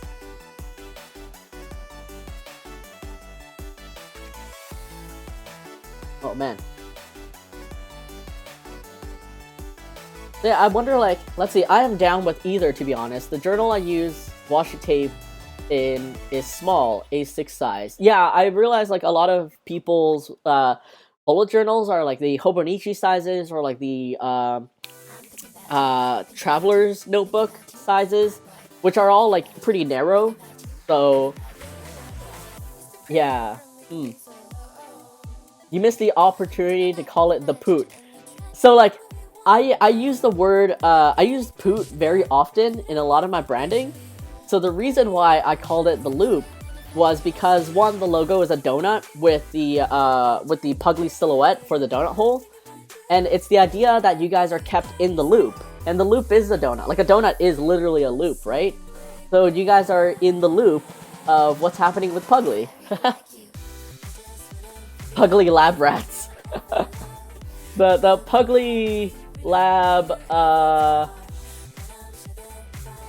yeah, I guess, Puglie Lab pigs, like bracket guinea. I use loose turn 1917 books in A5 size in case it's useful. Okay, so A6, A5, okay. I think I like the idea, so I like the idea of longer strips because of the freedom you guys get to cut the strips into whatever size you want, but I think short strips are usually the go-to just because I feel like anyone using sticker sheets really don't want to pull out scissors and, like, you know, do things themselves. Like, let's be real here.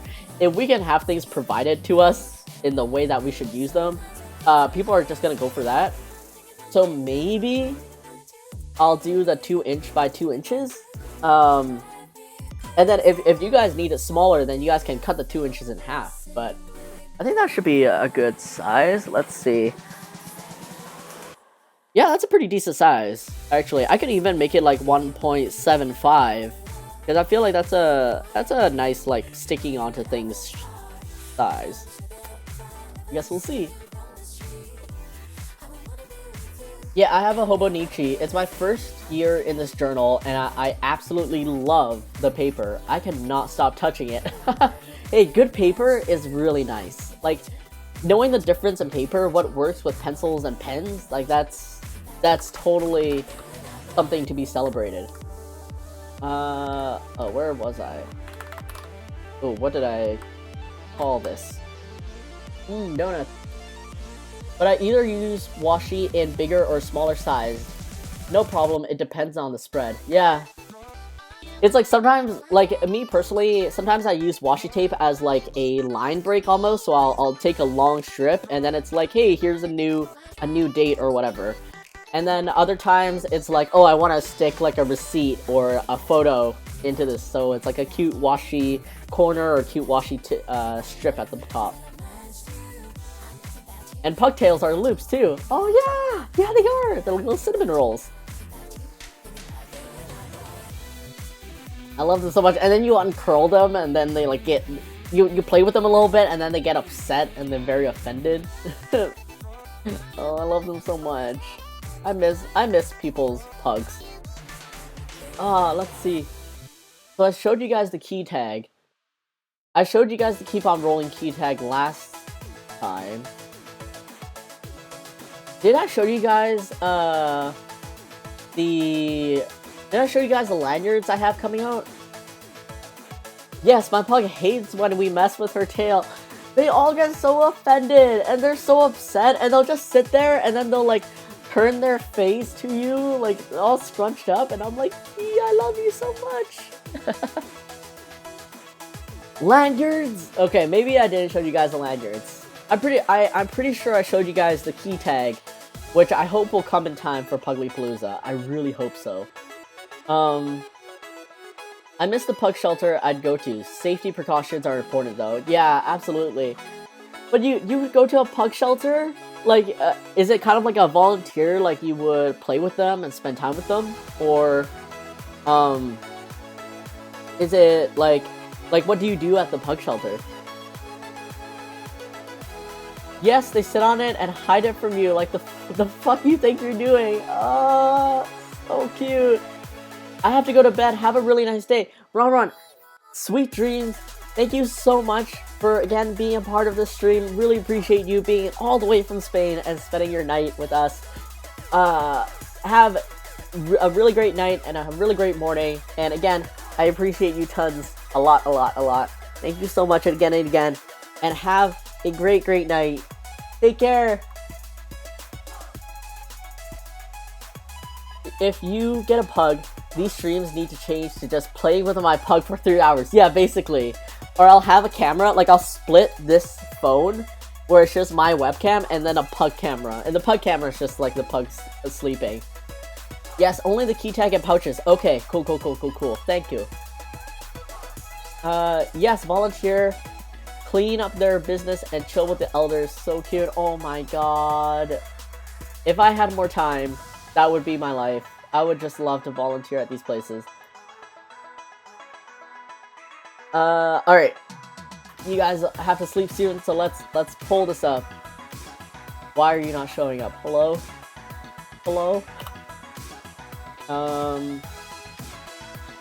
Come on, load.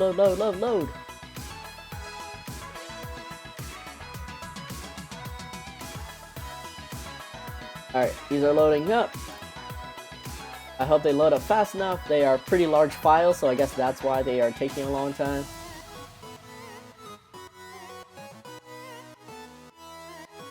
I mean, she just sleeps, so I mess with her tail and go back to sleep. Aww. I'll have to leave soon too. Oh no. Okay. Come on, load! Load! Just a white screen right now. Or I mean, Pug will just sleep on you while you draw. Yeah, that too, because they're so needy. Okay, there we go. Alright, let's see if I can make this a bit smaller. Okay, so here's one lanyard. But wait, there are going to be pouches? Because I was about to ask for pouches, heavy breathing.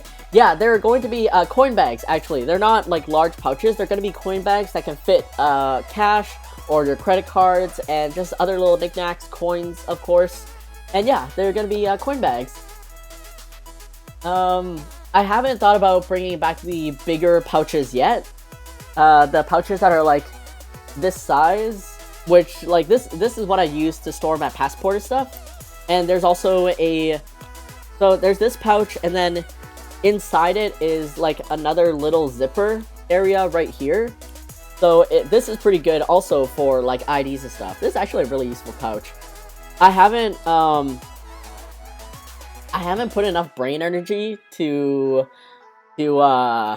make these yet, but hopefully when I get that brain energy back, I will be able to coordinate all this. Ooh, see, check out the cutest washi strips. I mean lanyard. Yeah. So, oh, this is pretty blurry. Will you refocus a little bit? If I nope. Okay. All right. Cool. Why are you so blurry? Hello? I guess you guys get the gist of it. But yeah, you guys made me realize that I could just make these lanyard designs into washi strips anyways.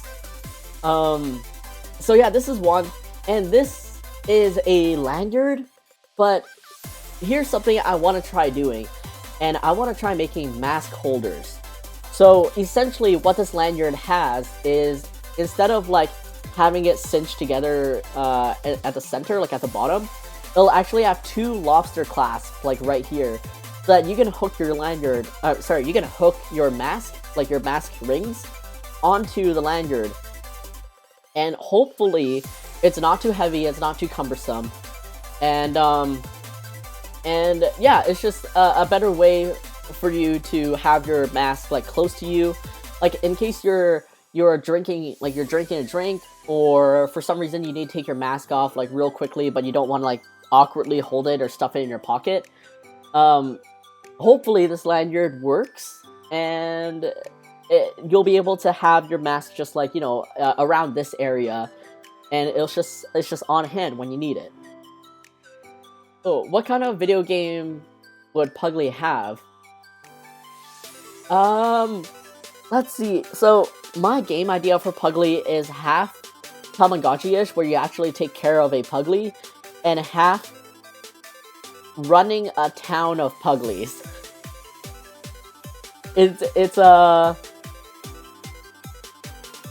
It's hard to explain in a way. I feel like I need to rework the game a little bit, but that's my ideal. I want the vibe to kind of be like Animal Crossing, where you kind of manage a town and you take care of Puglies, and you help people out. And it's a little bit of resource management. It's a little bit of collecting different types of Puglies, but we'll see. We'll see how that goes.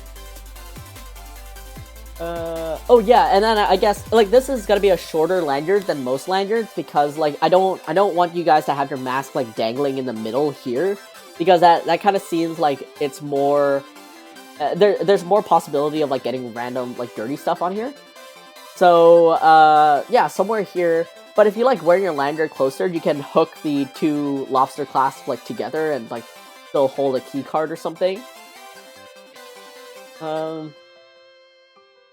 Oh, and sorry, let me show you guys the rest of the lanyards before I catch up on chat a little bit.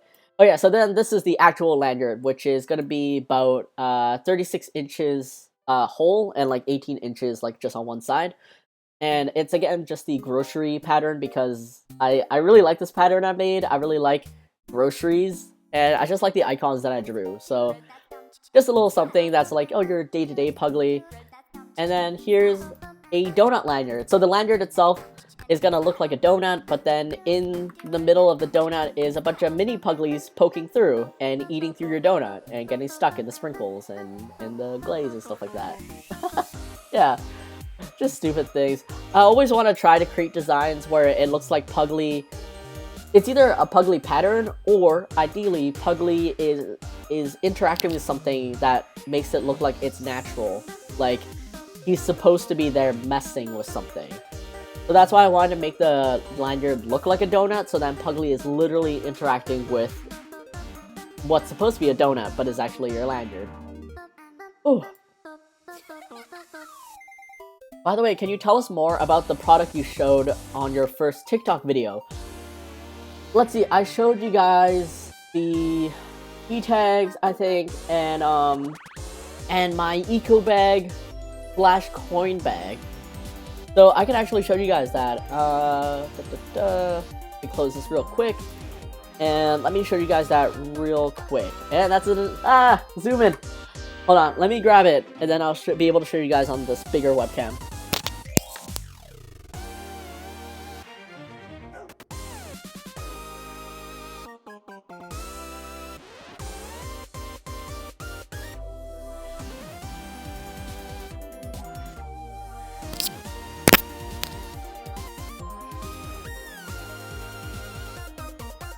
Oh my god, a town of Puglies, yeah.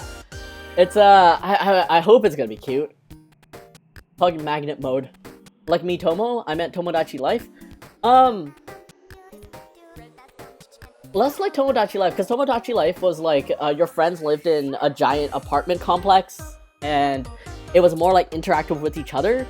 But this is more like, you attract more Puglies into your town, and the resource that you're managing is the Puglies themselves. So one of the core game mechanics, or like the things to do in the game, is to lend out your Puglies. So I haven't hashed out the details yet, but here's the concept. You would build up a town, which is mostly or all entirely food related. So there'll be restaurants, there'll be cafes, there'll be bakeries, and these types of foods will then attract certain Puglies or more Puglies to you. So they may attract more Puglies to you and unlock outfits for these Puglies. So say you open a sushi restaurant and more Puglies come because they like sushi, and then eventually at some point it unlocks a sushi outfit. And then you can dress up some of your Puglies in your town as sushi Puglies. So that's one aspect of the game. It's attracting, unlocking, and collecting these Puglies. Or potentially it attracts a very specific sushi Puglie, and then the sushi Puglie brings upon the outfit of the sushi outfit. And so like other Puglies can then, like normal Puglies can dress up as that sushi Puglie, but this sushi Puglie has a very specific bonus and whatever to them. I love all the Puggers that are showing up. Thank you. So that's one aspect. And then what you do with these Puglies. And, oh, Jade, you're gonna lurk while you walk the Shiba. Enjoy your walk! Have fun with your little sheep! And what you're doing with these Puglies, on top of collecting them, is, you get to rent them out, essentially. So, in your town, there's going to be a help board. Like, some kind of job board, essentially. And what this job board will have postings from people outside of this Puglie town, like say, like normal life, like ours. Oh my god, Kitty! Rice Hat Raid, thank you! Hashtag ascend the stairs! Here we go, let's ascend! Oh my god, thank you guys so much! Oh my god, I'm glad I caught up on chat mostly, but hello! Oh my god, Butai, you're there too, why? Oh my god! Hello! I want to make sure there's woo! This is the most my emote wall has ever been used. Oh my god! Kenny, how was your stream? Gotta support everyone. Val's, ooh, thank you so much for putting along. Hello, Raiders. Oh my god, Jade, you're still here. Where did you go? Hi. Massacre Art, thank you so much. So many emotes. Oh my god. And the sub. That is so much. My fellow ascended. Thank you so much. Thank you so much for the raid. Thank you for ascending all these people with us. Oh, there we go. Now that all the raid emotes are gone, big shout out to, oh my god, Grey Rabbit, thank you so much for gifting. Lady of the Wood, thank you so much for putting along. Oh my god, the chaos, yes, there's always chaos. How can I not expect chaos whenever you're here? Thank you so much for gifting a sub to so many amazing people. All you raiders, thank you so much for joining the raid and for visiting my little pooty corner of Twitch. Oh my god. Kenny, how was your stream? Obviously, it looked amazing. It looked like it went amazing. What chaotic things were you up to today? I was just talking about the my Puglie game idea before you came on. It was amazing. BBC success. Oh my god. Peru Balo, thank you so much for putting along. Thank you, all of you, for putting along. Welcome. For those of you who are new here, built a Hydraru, the hydrate robot. Wait, what does the hydrate robot do? Does it shoot water into your mouth? Like, is there a webcam sensor that like senses your mouth and then shoots into it? Quixotic, oh my god, yes, so many good things. Oh, it deploys a BBC that ejects water into my mouth. Oh my god.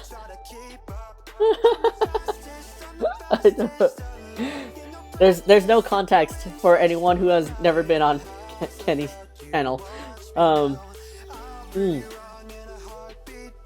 It sounds amazing. I will have to check out the VOD after. Oh my god. But yes, hello everyone from the amazing Rice Hat Raid Party. Welcome to my little corner of Twitch. My name is Huge. That's like Eugene, but shorter. And I'm the creator of Puglie, which is all these fat idiots you see around me. Dishwasher! Thank you so much for putting along. Oh my god, it is absolutely a party now. Oh my god. It's pretty crazy, Puglie. I have to watch this VOD now. I hope there were some good clips that came out of it. Oh my god. Thank you so much. How long were you streaming for? Like another 3 hours? Yeah, Puggers in the chat for everyone that got a gift sub, and Puggers in the chat for Grey Rabbit. Thank you so much for the absolute kindness. Larry, the Almighty again. Thank you so much for putting along. Really appreciate you all. So far, I'm sorry for you guys, but so far I only have one emote because for some reason Twitch is not accepting my other emote. I'm so glad my emote wall is working. For those of you guys who don't know anything about Kenivo, he is an amazing streamer. It's always a chaotic fun time over on his stream, and he is so big brain because he builds robots. He builds robots, he programs robots, he makes an entire he made an entire AI that runs and controls his room, his stream, and it's like, it's too big brain for my tiny pug brain. So if you guys support him, you'll be able to play like a crane game that you can control via chat. Every time you subscribe, he screams. It's great. It's I can't put into words how amazing his stream is, and it's just the most chaotic fun time. He also draws. He's an amazing artist, but you won't get to see a lot of that because you'll be having too much fun with his screaming. Hey, Puggers to yas, all in alls. That's big brain. Thank you so much for the gift sub. Yes, thank you again, Grey Rabbit.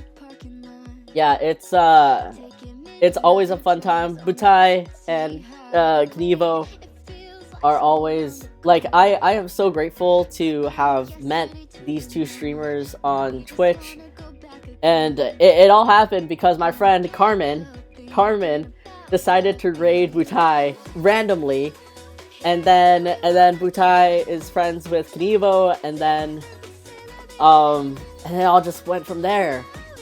I truly appreciate this small Twitch community that I've been able to be a part of. Booty pals, all of us! Yeah, I think it's pretty great. And that he made all them robots, like, wow. Yeah, okay, so if you guys donate some bits to him, you feed his fish. If you guys play his crane game, and you guys win something, it can be an Amazon gift card, it can be a whole gaming computer, it can be a new fish for his fish tank. You guys can shoot a Nerf gun at him. You guys can, if a hype train is created, he's building a robot that will like drive a train and will shoot at him. Basically, you get to hurt him a lot on his stream if you want. So happy we met you. I'm so glad we got to be Ascended Bros together.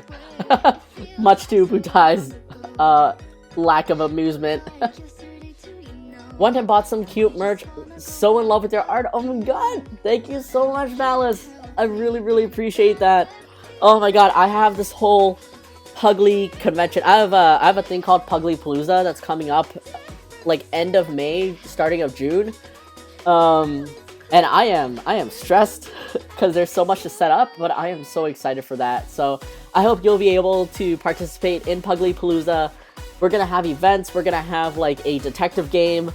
It's gonna be a fun time. Ascended Bros. Oh yeah, he's very interactive streamer. That's for sure. Yeah, so interactive, so great. Like that's what I really love. Like everyone streams differently. There's different vibes for different people. Obviously, I'm not the type to be like very chill. I don't know. I don't know if I come off as chill. Clearly, I'm always yelling at the mic. And I have a zoom-in camera that I accidentally use all the time. But I like the hype fun of streamers. But I can also appreciate the really chill ones that people just want to lurk in. Yes, buy his merch. The stickers are awesome. No! Thank you.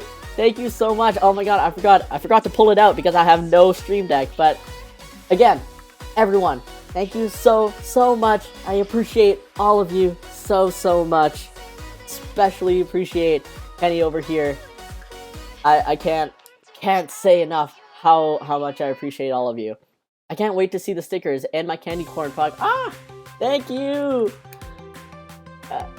You seem pretty chill, huh? Yeah. I think I'm chill, but there's definitely streamers that are very much like they're so.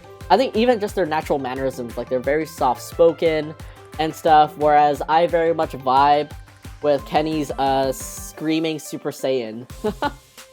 But I don't understand how he keeps up with turning Super Saiyan like 5 times consistently, because I think my voice would just die at the end of it.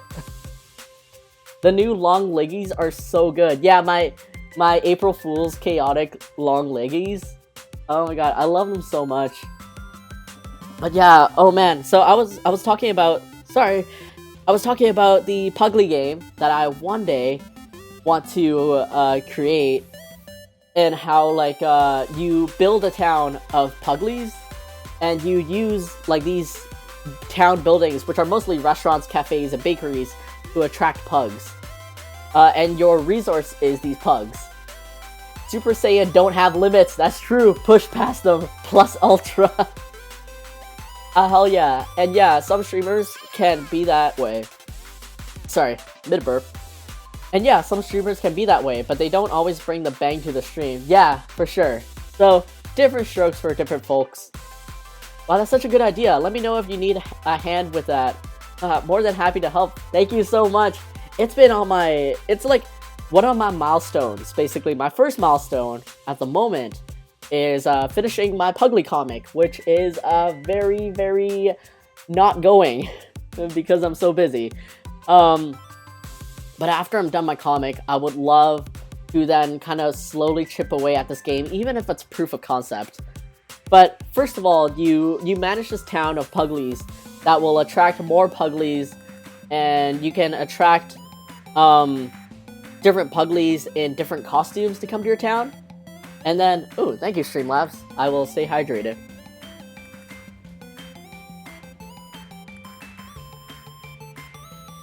Ken's totally gotta build a Puglie robot. Oh my god. It would just be farting in the corner. Like you can redeem for farts. Streamlabs is on the ball now. Yeah, Streamlabs finally woke up. Thank you. But in this town, you will have a job posting, like a job board. And what this job board is people in like the world outside of this Puglie town asking to rent a Puglie, or asking to borrow a Puglie for a special occasion, or anything. So like some examples would be like if some guy wants to check out this new sushi restaurant, but he has no one to go with, but he doesn't want to go alone, right? So he's asking if he can borrow a Puglie to go to the sushi restaurant with them. And then you can lend out a Puglie. But if you lend out a Puglie, like a sushi Puglie, he's like dressed for the occasion or like he's on theme. So then you get more rewards at the end of this job posting because you gave a Puglie that was dressed for the occasion. And you don't actually give out these Puglies, you essentially lend them out, and then at some time, you will get them back. But the resource management is, you'll be told like how long these jobs are, like some are just like a day, whereas some are like a long time. Ikagon, you gotta leave, maybe I will see you all next stream. Yes, absolutely. Have a great night, thank you again so much for joining us. Really appreciate you, and once again, I am always so grateful for you. Have a great rest of your night. RAP, rent a Puglie. I would make it walk around and do the rolling thing. Oh, it's like you buy a Puglie plushie and just gut it and put a skeletal frame in it, which would be terrifying, but also like really cool. And yeah, it looks like you need a BBC 2 PugliePug. Oh god. Oh god. I will see the VOD, and then I'll see how that goes. But yeah, so like, you'll have like people asking to go to events, like say like a 4-day music festival, and they want to party with Puglie, so you like lend a Puglie out there. But then there will also be times where here's one that like I guess makes me want to open up the possibilities of why people want to rent a Puglie. And here's one that always makes me kind of sad. And basically this elderly woman, like this grandma in like an old folks home, is writing in, and she wants to rent a Puglie because like all her children are grown, like her grandchildren are also like really grown, and you know, they don't have as much time to visit her, and she's just feeling a little bit lonely. So she wants to rent a Puglie to just kind of like have with her, right? So you lend her a Puglie, and it's for like an undisclosed amount of time. Most of these job postings might say like how long the Puglie will be gone for, but this job posting won't have an amount of time. So at the end of these jobs, you'll usually get like a note card back saying like say from the sushi guy, he was like, the restaurant was delicious, thank you so much for renting a Puglie. Like, you'll always get a note back with the Puglie, just for a little like world building and story based, right? But for this old lady's job, you'll lend out a Puglie for X amount of time, for a long time, and then finally you'll get this Puglie back randomly one day, and the writing will be different, and you'll see that it's written by like the daughter of the old lady, and who's sending back the Puglie because, you know, Puglie isn't needed anymore, and but the daughter's thanking you for all the time that Puglie was able to spend with her mom. And I basically want to allude to the fact that, like, you know, this elderly woman passed away, but in her last moments she wasn't alone because she had Puglie and she was still happy. And that's the kind of like, you know, that's the kind of spectrum or variety of stories that I want to be able to showcase with like lending a Puglie. It can be super fun, and it can also be super just like more deep, hopefully. This sounds like an amazing game, Puglie.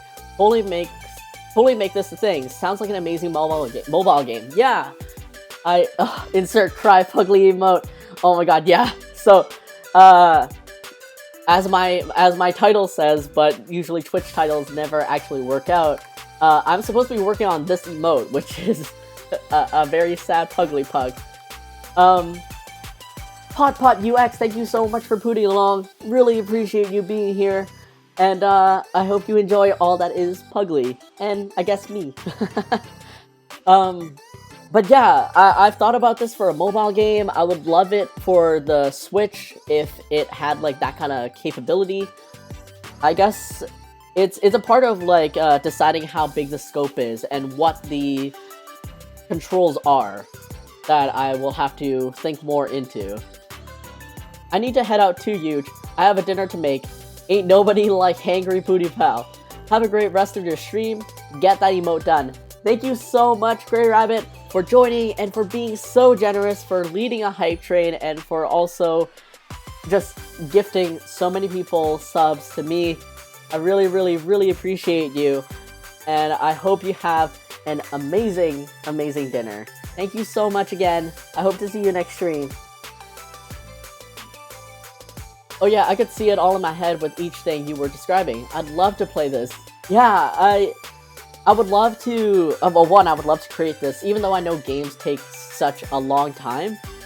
But I would also love if I was able to ask, like, fans for why they would want to rent a Puglie. Even if it's not, like, their own personal story, I would love to see, like, if fans have their own stories, if they have their own reasons for why they would want to rent a Puglie, because I would need, like, a lot of stories, or some way to kind of create all this. And of course, like, I mean, depending on how well this does, and how many patches there are, I will create updates that will give more, yeah, more stories to come. What's it doing here? Oh yeah, someone asked, oh, Max, I don't know if you're still here, but, this game sounds awesome. Thank you! I just want to see it made someday, hopefully. Max, if you're still here, so, you guys joined in. You guys joined in at a neat time. Someone had asked, in one of my TikToks, I had showcased some merchandise that I had sneak peeked. One of them was a bubble tea holder that I'm hoping to get done sometime. I had a little iffy with that. And then another thing is, so something I'm waiting on is actually a new eco bag. So it's a grocery bag that's themed like with groceries, and it's actually supposed to be like foldable and collapsible. This is just like the prototype, and I'm still waiting on potentially the new sample or just the new order to come in. And so here's this eco bag, and then here's kind of like my initial idea for, so this was the bag I wanted to design for the eco bag. Like, you would put the eco bag in here, but you would also have this little pouch to put stuff like a credit card or, I don't know, some kind of membership card or something like that. Though, unfortunately, one, I'm not a huge fan of this material. This material here is felt, and I'm just not, it just doesn't feel good. It doesn't, it looks good on the camera, but it doesn't in real life. And also, realistically speaking, from my girlfriend, this is a really awkward size to carry around. Like, it's not very convenient for, like, a small eco bag that you would want to take out for, like, a quick run. And, yeah, it's also just, like, really big. It's almost as big as some, like, purses or bags that you would take out anyways. So, I'm redesigning this to maybe become a sling bag.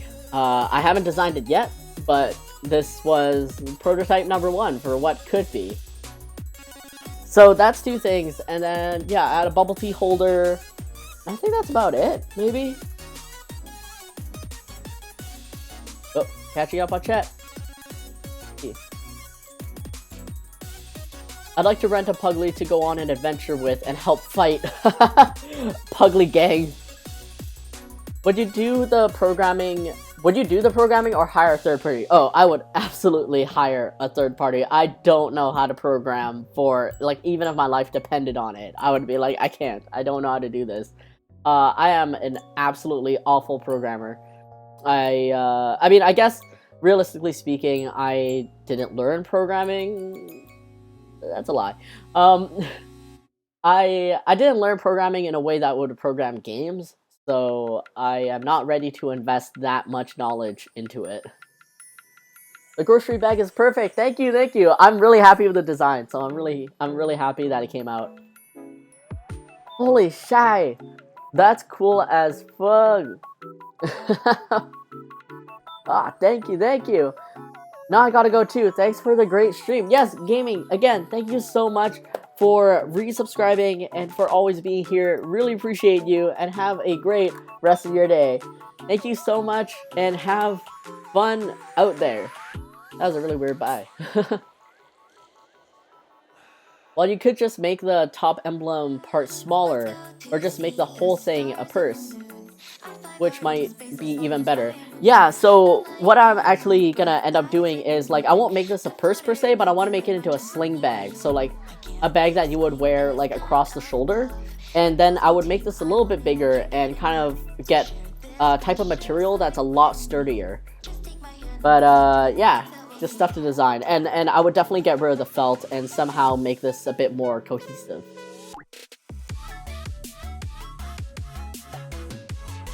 That's sad. I was gonna ask Ken if he would teach me how to make games. Oh, I feel like that's a large undertaking. I mean, I'm sure Ken can.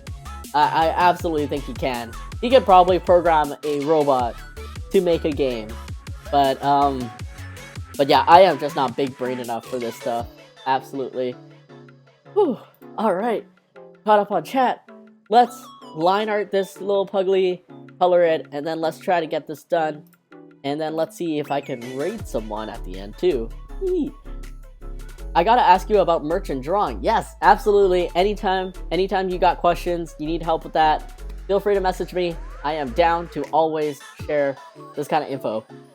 Alright, one thing is that when I start drawing, I'm basically off frame, so I always shift to a little slideshow of my history of Puglies that I've drawn. I love your stickers. Thank you so much. Yeah, like I really pride myself in my quality of stickers. My one issue is, especially during the pandemic, is because of the lack of cons, I haven't been able to make as many stickers as I want to, just because there's always like a minimum order quantity. So that's why I've had to make my own like homemade stickers, which I think after all this experimenting and research, I finally got to a quality that I like. Let's see, I need to double check my line height, or my line weight real quick. Why did I not take notes?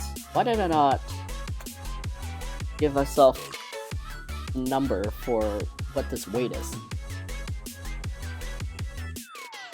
I adopted some Misfits too. I love a surprise. Oh, thank you. You know what? It's so, like, I think for most people, this is gonna be so silly.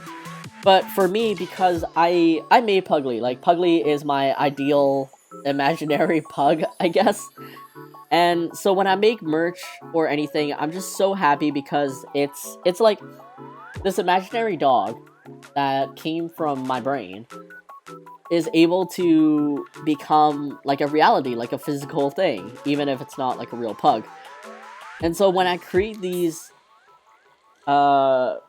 these stickers or any merchandise and there's some kind of defect to them, quality wise, I just don't feel confident in selling them because I want to pride myself in quality. If you guys give me your hard-earned money, then I want to give you the best quality thing I can offer. But then I also feel really bad throwing out the Misfits because there's just a little bit of a defect, and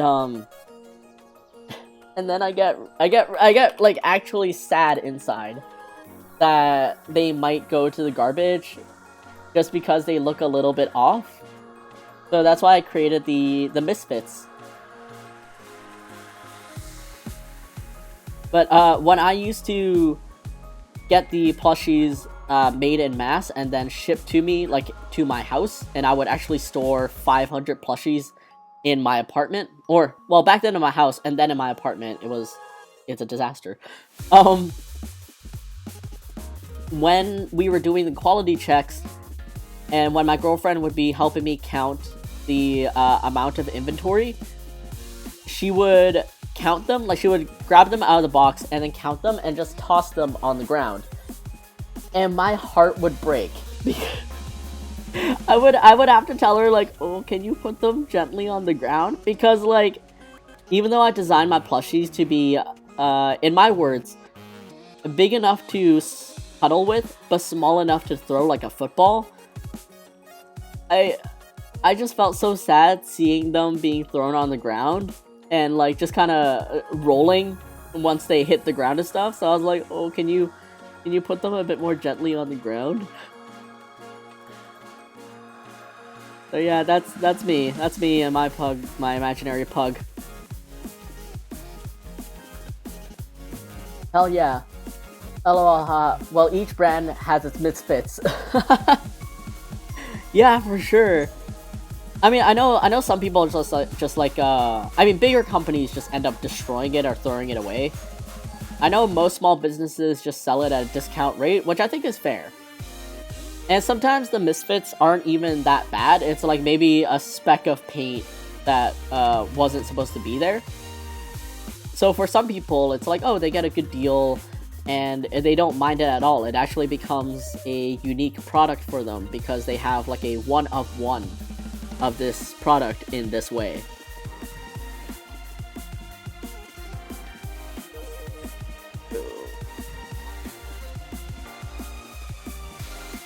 No, the plushie souls, yeah! They look so dumb, and they're so sad and defenseless, just like real pugs.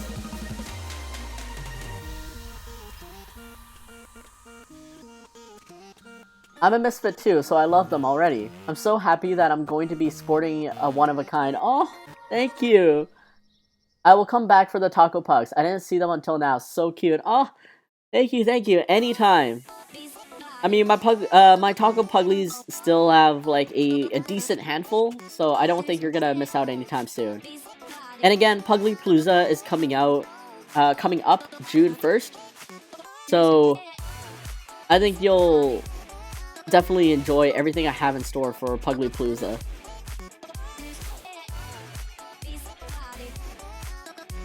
Yeah, alright. A little Sad Puglie for every occasion.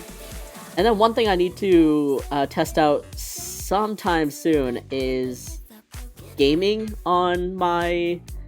not on my MacBook. So, for those of you here that don't know, I'm actually streaming on my 2012 MacBook Pro, which is holding it together. I am very grateful for my MacBook Pro. I absolutely love my MacBook, and it's going to the grave with me, most likely. But I do actually have a gaming laptop, and I found a way to stream gaming or even like any kind of other device through a service onto my stream. So I need to test out how gaming will be if I'm gaming on another laptop and then streaming on this one. Because it's my MacBook that has like all my overlays and stuff, and I'm just too lazy, realistically, to move everything and reset up everything. It goes without saying, they look like a character that would fit in almost perfectly in Undertale. I actually haven't played Undertale. Actually, one of the reasons why is because I'm not a huge fan of turn-based combat. So, I have unfortunately never touched Undertale. I've heard of how amazing it is, but yeah, I've personally never played it. Alright, let me open this up. Double check something. Oh, that's not gonna... Okay, you were looking a little bit thicker.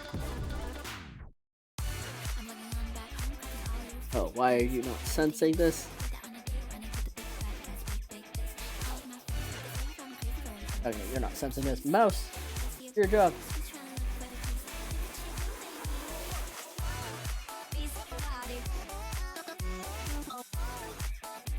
Oh my god, all I want to do is move this window, please.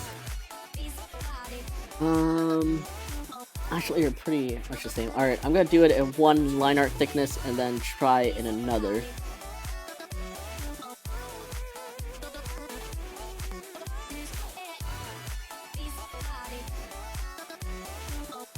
My hubby is going to be so jealous. He loves bugs. Aw! Where do you buy them? Oh, yeah, so let's see. If you just do that command, then yeah, it's PugliePug.com is where you go to purchase any Puglie of any need. There's a merch button at the bottom of this page. Oh yeah. Oh my god. I hope it still works. I actually have not cleaned up any of the Twitch panels down there, so yeah. I'm gonna go work out, but I'll be lurking. If my crew is still here, remember to show you some mad love. Be cool, y'all. Oh my god. Can have fun with your workout, get those gains, and thank you so much again for the raid and for lending or giving me your community and trusting your community with my pugs and me. Really, really appreciate you, always. Hope to catch you next time, and thank you again for the lurk. Have fun! Oh wow, a MacBook, yeah. It's been with me for a long time. I love this so much, reminds me of Gur from Invader Zim. I can see Puglie in a green dog suit Gur wears. Oh. Oh no, never played Undertale? Unbelievable. Yeah, I mean, I know it's an amazing game. I know it's a cult classic and all that. It's just, I cannot will myself to play a game that's like a turn-based combat. Even that it's not combat too, but it's just like the turn-based action. Where it's like, oh, you select the action or the combat or whatever from this text box. I just never got into it. That's why I've actually never played any Final Fantasy. I feel like a heathen saying it. Like, I know a lot of people are just like, oh my god. But I just can't. Like, tactics RPGs, turn-based RPGs, anything like that, never got into it. Like, I want my button to actually be, like, swing this sword. Or, shoot this laser. That's why I've been super obsessed with Monster Hunter for the past, ever since it came out. I beat Monster Hunter already, and I am just farming and collecting some things that I want. But I don't know, like, I don't know if anyone else here plays Monster Hunter. I felt like Monster Hunter Rise went by so quick. Like, I remember playing Monster Hunter 4 Ultimate, and it took me a long while, and I just hit G rank when I stopped playing it. But there was just, I don't know, were there more monsters? Was it because the game was slower paced? Because Monster Hunter 4 Ultimate didn't have as many, like, well, it definitely didn't have wire bugs, and you still had to stand when you healed yourself, so it felt a lot slower. I'm honestly into turn-based combat, yeah. No Final Fantasy in this house, ever. I mean, I know the newer Final Fantasies are more action-based too, like they're funner, in that you actually get to run around and like slash your sword and do cool things, but I just never got into Final Fantasy, so it's too late for me. It's too late. Everyone, save yourselves.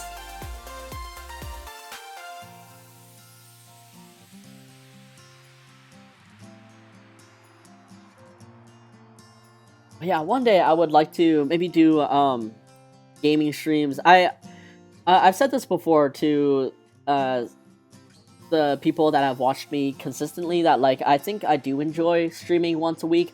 I'm not personally on the road to partner or anything, because I don't know, at this point streaming is just like a weekly thing. It's a fun thing, and I'm just trying to keep it that way, because I know a lot of people that are on the road to partner.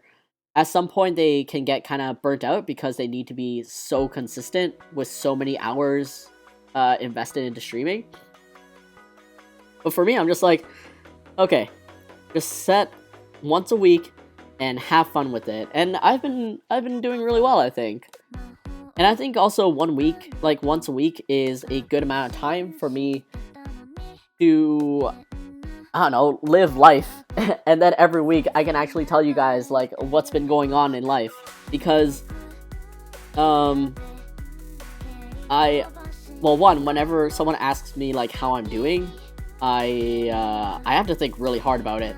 I forget what happens between days, or even just yesterday.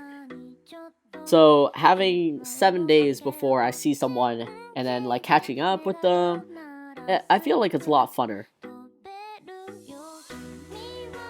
Yeah, I wish there were more turn-based games in the world, honestly. Huh.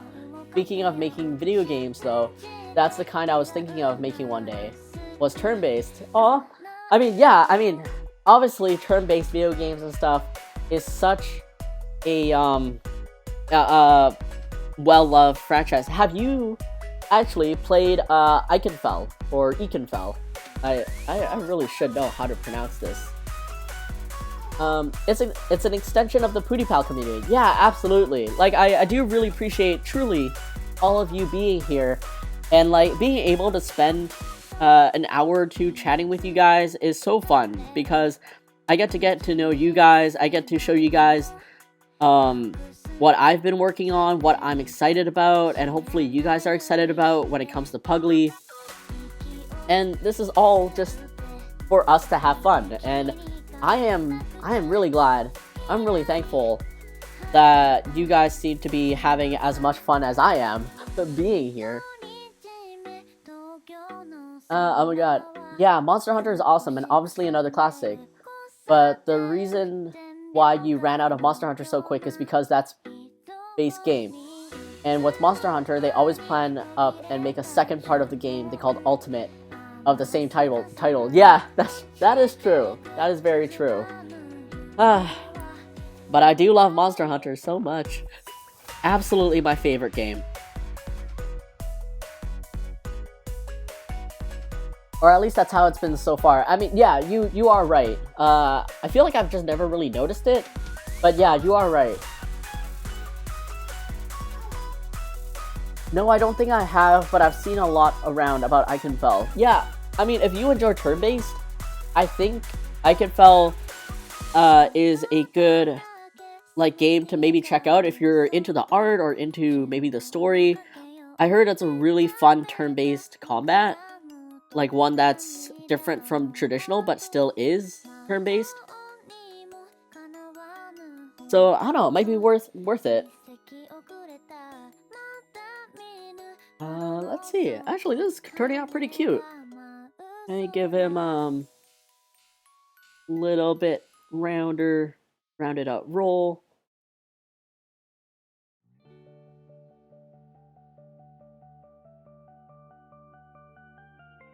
I think with Twitch emojis is like making them readable because they're so small. Like, I had a friend use a Twitch emoji, which was a man eating a chicken drumstick, and, like, I had no idea what it was. Like, it just looked like a brown thing with a giant eyeball.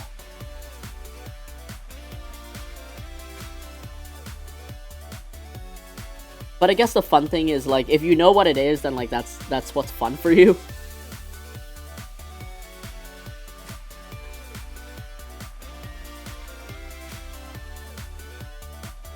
Glad you're a fellow hunter that hard. Yeah.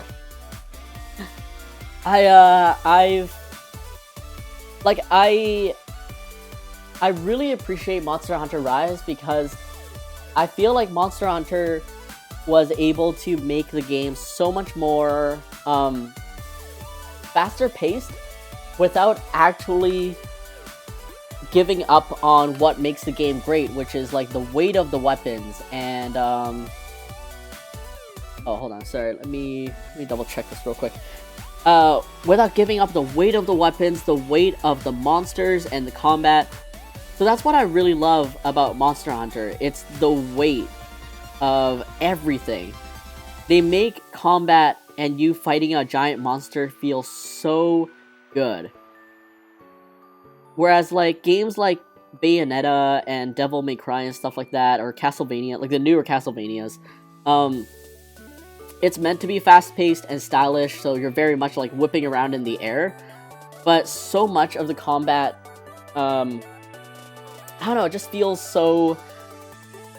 Outside of it being stylish, it doesn't feel that good because there's no weight to it.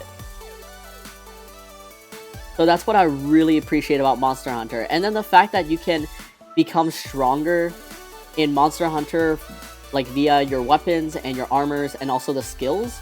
But then the actual skills are from you learning how to actually hunt these monsters. So it's not like an arbitrary like number where it's like, oh, I'm gonna put these many points into strength so I can hit harder. It's like you will hit the same amount.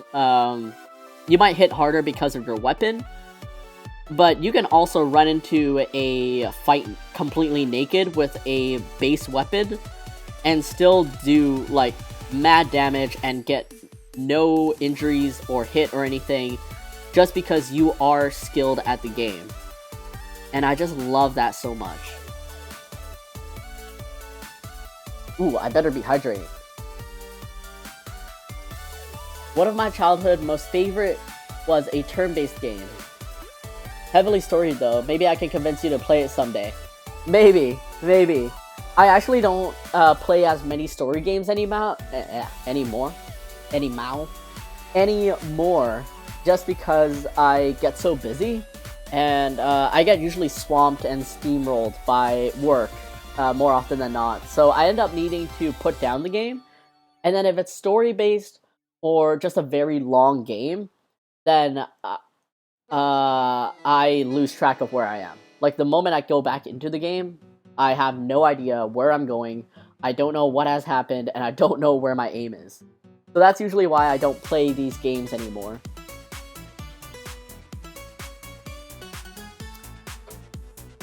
Exactly, it doesn't feel as in touch. Monster Hunter has always had such a personal feeling to it. Yeah, like all the weapons are weighted to make sense. Like dual blades, they're supposed to be fast. They're not supposed to hit hard, but they're fast and slashy, and that's fine. Whereas the great sword, like, it does the most damage, but it is also like the slowest thing. And that makes sense. And when you hit a monster, when you actually land a hit on a monster with a great sword, like, ooh, it feels good. Alright, there we go, we fixed the ear.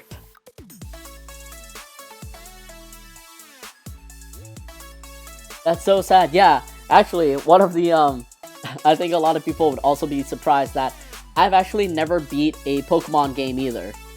I have had, let's see, Pokemon Yellow, Pokemon Soul Silver, and Pokemon, I think it was either Black or White.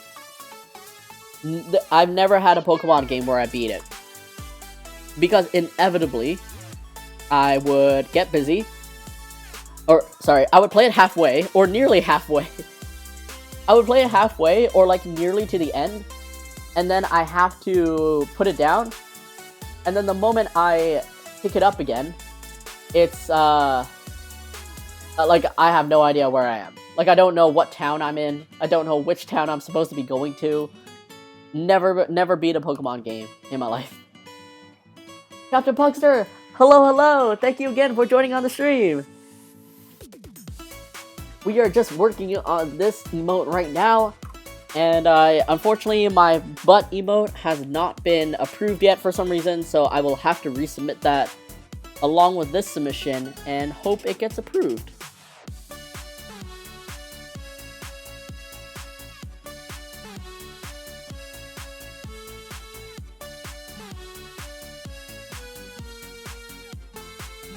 That's funny, but yeah, it can be that way for me sometimes too. Yeah, like all my games nowadays are very much short or something that I can binge. Or if I'm very into the game, like I really want to be into the game and I really want to play it, but I know it's going to be a longer game, then I actually keep a notebook so I can write to myself where I am in the game, where I left off, what I'm supposed to be doing. Because I never really know when I will stop playing a game. It just sometimes happens, like, I'll be playing a game consistently for, like, say, 2 or 3 days, and I'm like, oh yeah, I'm fine.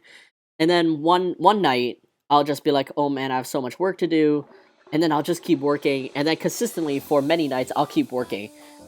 And then I just don't pick up the game, like, ever.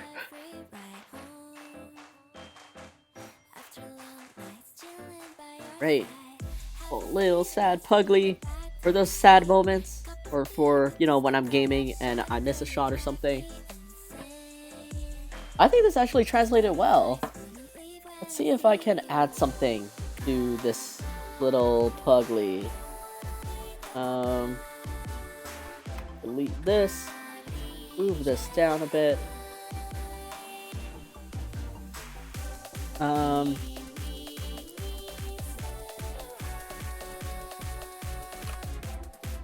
And let's see.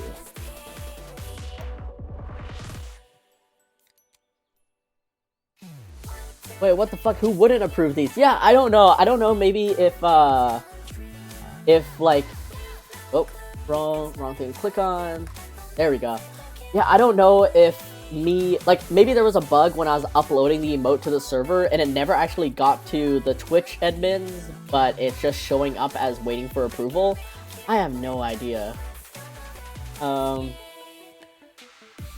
It's so cute. I want to use it soon, I promise. Like, I have so much on Twitch to catch up on, like, the badges, more emotes, bit badges. Can you re-upload? Yeah, I think I can. So I might, I'm gonna check if I can, like, cancel the emote, and then I'll just re-upload it. So, like, quest journal, but in real life. Yeah, because some games don't offer you quest journals. I think I know, later on, maybe it was Soul Silver or in Pokemon Black, that they offered, like, when you saved, it would actually record, like, what you were doing, or, like, where you were coming from. So that was really helpful. But then, sometimes I would just forget to check it, so that was another problem. Alright, let's see. Let me check out a different arc. Nah, I like the big one.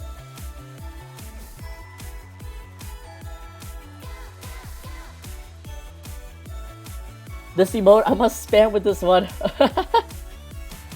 Every time I make a bad stroke. Every time I miss a shot. Let's see.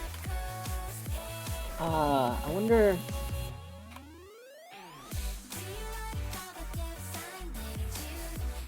I think the O with the H is a little bit better. What do you guys think? Text or no text? Alright, let me make this arch a little bit less bent out. Then maybe I can make it a tiny bit bigger.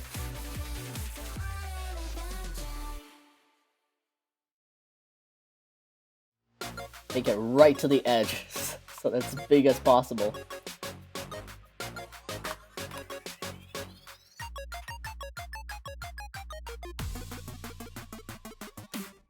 Looks good as in you would like it with text?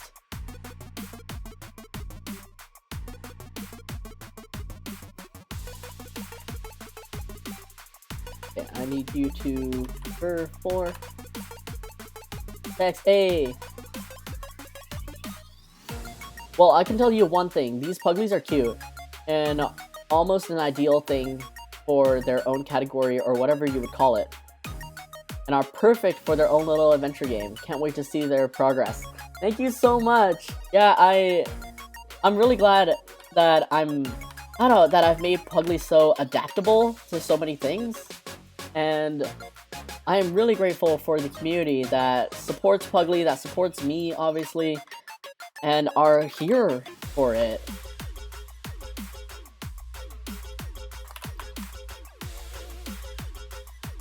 It really is such an honor to be able to make so many people's days and to make them laugh, make them smile. Every single day that I do this job, which is actually my job. Sorry, gonna dip into drawing mode for a little bit. Every single day I'm able to do this job, I'm just so thankful because I can't believe this is my life, and I really hope this will be my life for a long time.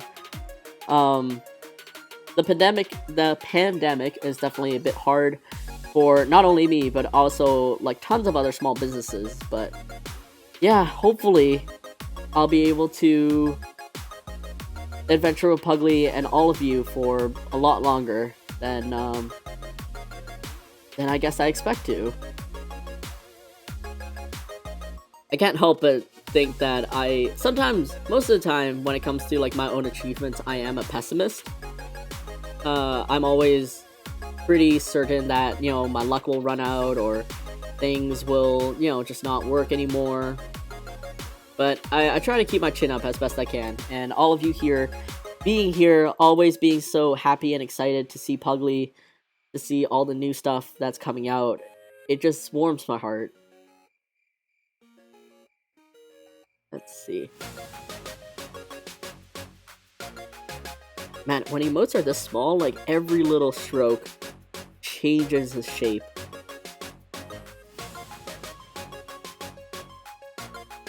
Alright, with text, I think that's a good oh no. Let me move him up a little bit. Puglie is best. I wish I could squish their actual cheeks. Oh my god, yeah.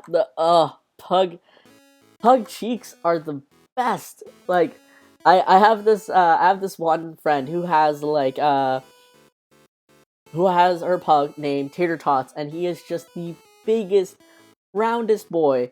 He is so cute and so chunky. And like I love pinching his cheeks or his jowls, like his little lip area, cause it's so soft and mushy, but he gets so upset when I do that. He's just like but like he won't bite or anything, he'll just look really upset and he'll try to like turn away from you, and I'm like, I love you though. I love you so much. Let's see. I want to push this as much as possible, so maybe I will make that line go down completely.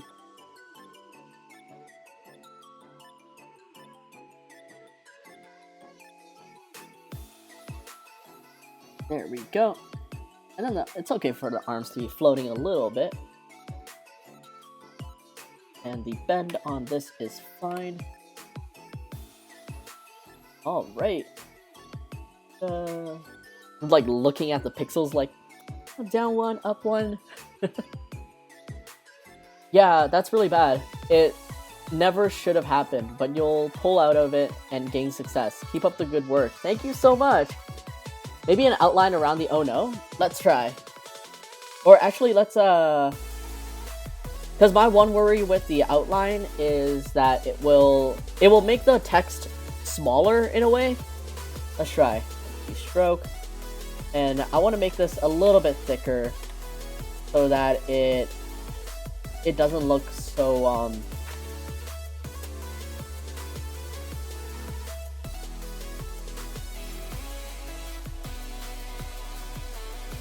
it kind of works. Or what if I make it behind Puglie?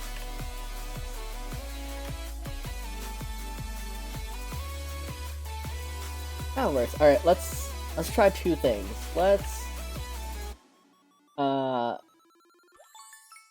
have that, and then let's copy and paste this, turn on this effect,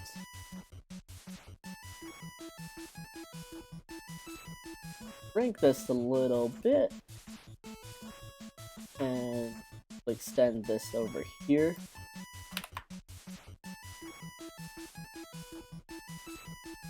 Have the oh no on top, and let's actually put this through a tester.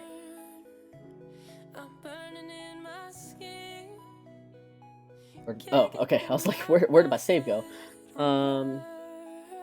Test. Oh no, test. 1.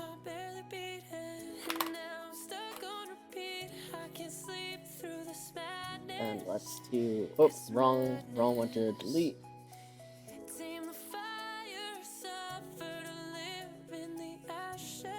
Save as oh no, test 02.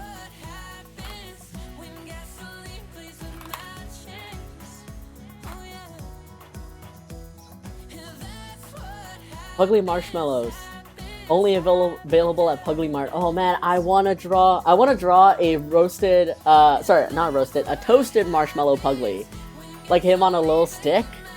Did I ever draw that? Like just a test of it? No, I have not.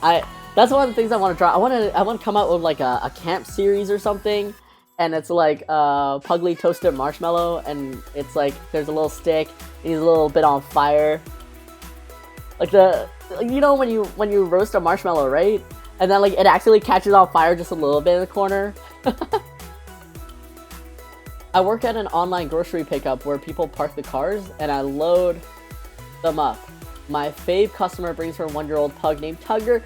Tugger! Oh my god. I love that so much. Oh wait.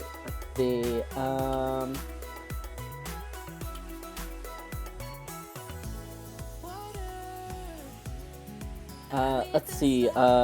Twitch emote tester? Oh, there we are. Thank you, people of the internet. Alright, let me arrange this a little bit.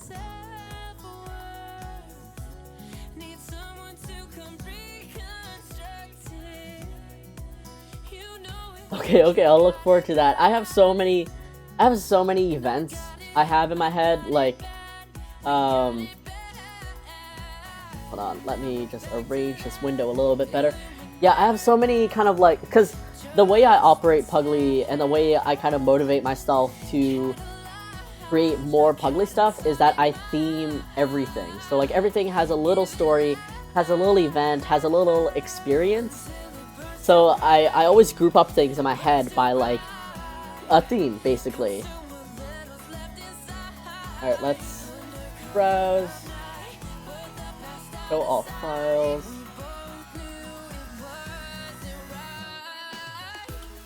Oh wait, it's right there.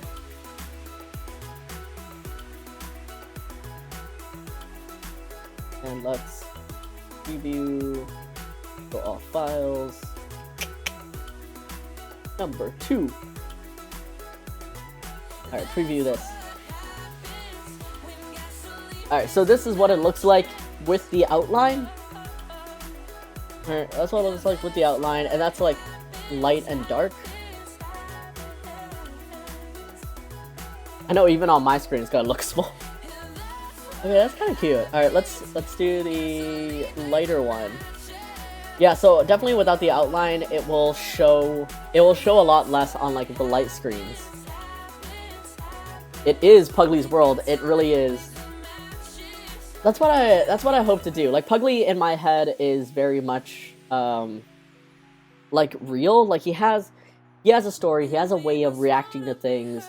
He has a character, and all I want to do is create this world that's a safe space for people to experience and enjoy, and like get away from whatever the real world is, which is garbage right now. I just want to create that fun for everyone. Create that fun for everyone. Alright, I'm thinking the outline. I think the outline was definitely a good call. Thank you so much, Mex Black Cat, for that. Because the outline is definitely a good call.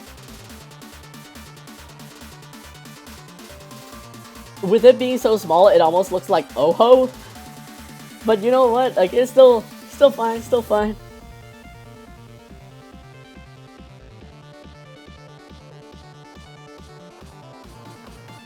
Yeah, there's no way I can make Puglie himself bigger.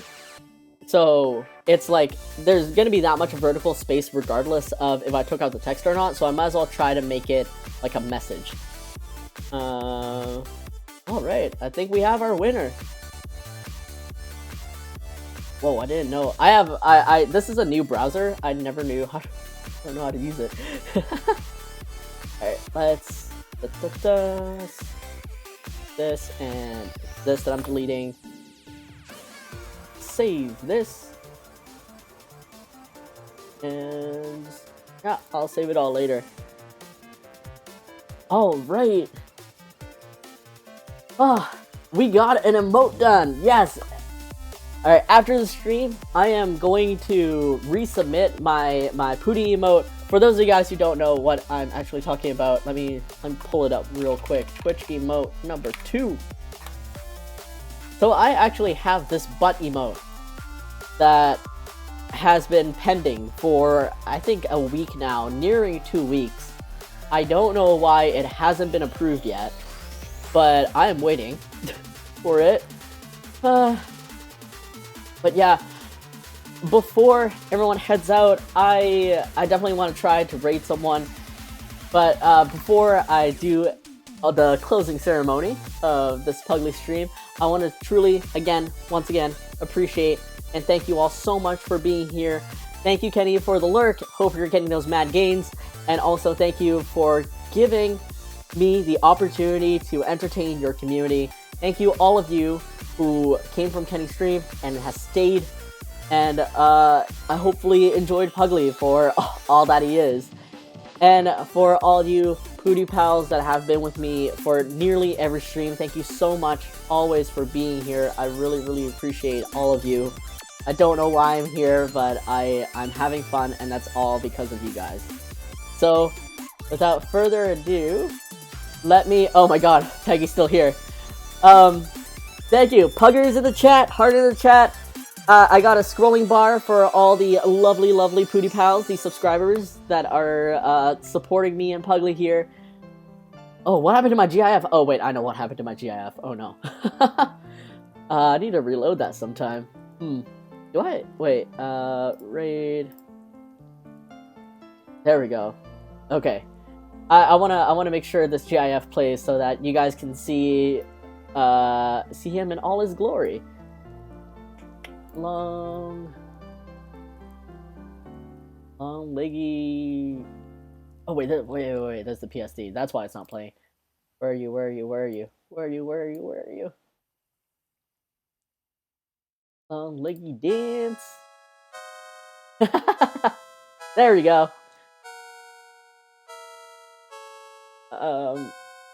Oh, I always come back at the end of the stream. No worries, Jade. Thank you so much. I'm just glad you're back so that I can thank you. And thank you, Jade and Mel, for being my mods. And also, Sunshinetastic, for being my mods. And for keeping the community safe and everything. I really, really appreciate you all. Let me check who there is to raid. I hope Carmen is... I really, really hope Carmen is streaming. Because...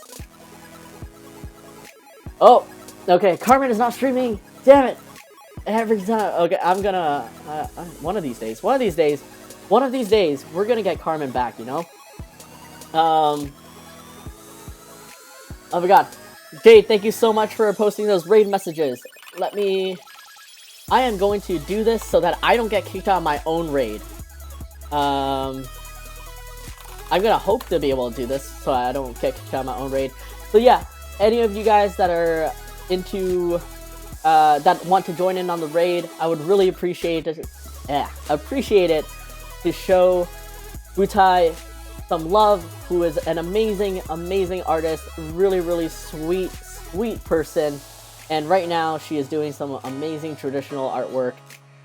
Oh, I am lagging so hard. Whoops. Haha. Alright, gonna have to close that window for now. Are you gonna... My Twitch is just like, I give up. Like I want my Twitch is like I give up on this. Let's see, raid channel.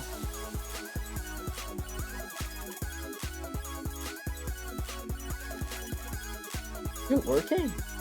Oh my god, no! Don't play the channel preview. Yes, raid back Butai. I know, right? No, I'm not trying to edit my stream info here. Oh my lord. Something went wrong. Try running that quick action again later. Thank you. Okay, I think the raid finally... Okay, I got the prompt that like I can start a raid. Thank you so much. But yes, okay, real quick. Really, really, really appreciate you guys so much. Thank you all for being here and for joining me every single week. I stream every Wednesday at 3 p.m. and we just always start with a chat and then we do a little bit of drawing. Jade, again, thank you so much for the shoutouts, for modding and everything. Nancy, thank you for being here. Thank you to all the lurkers. And here we go. Let's raid. I don't know if it's gonna win.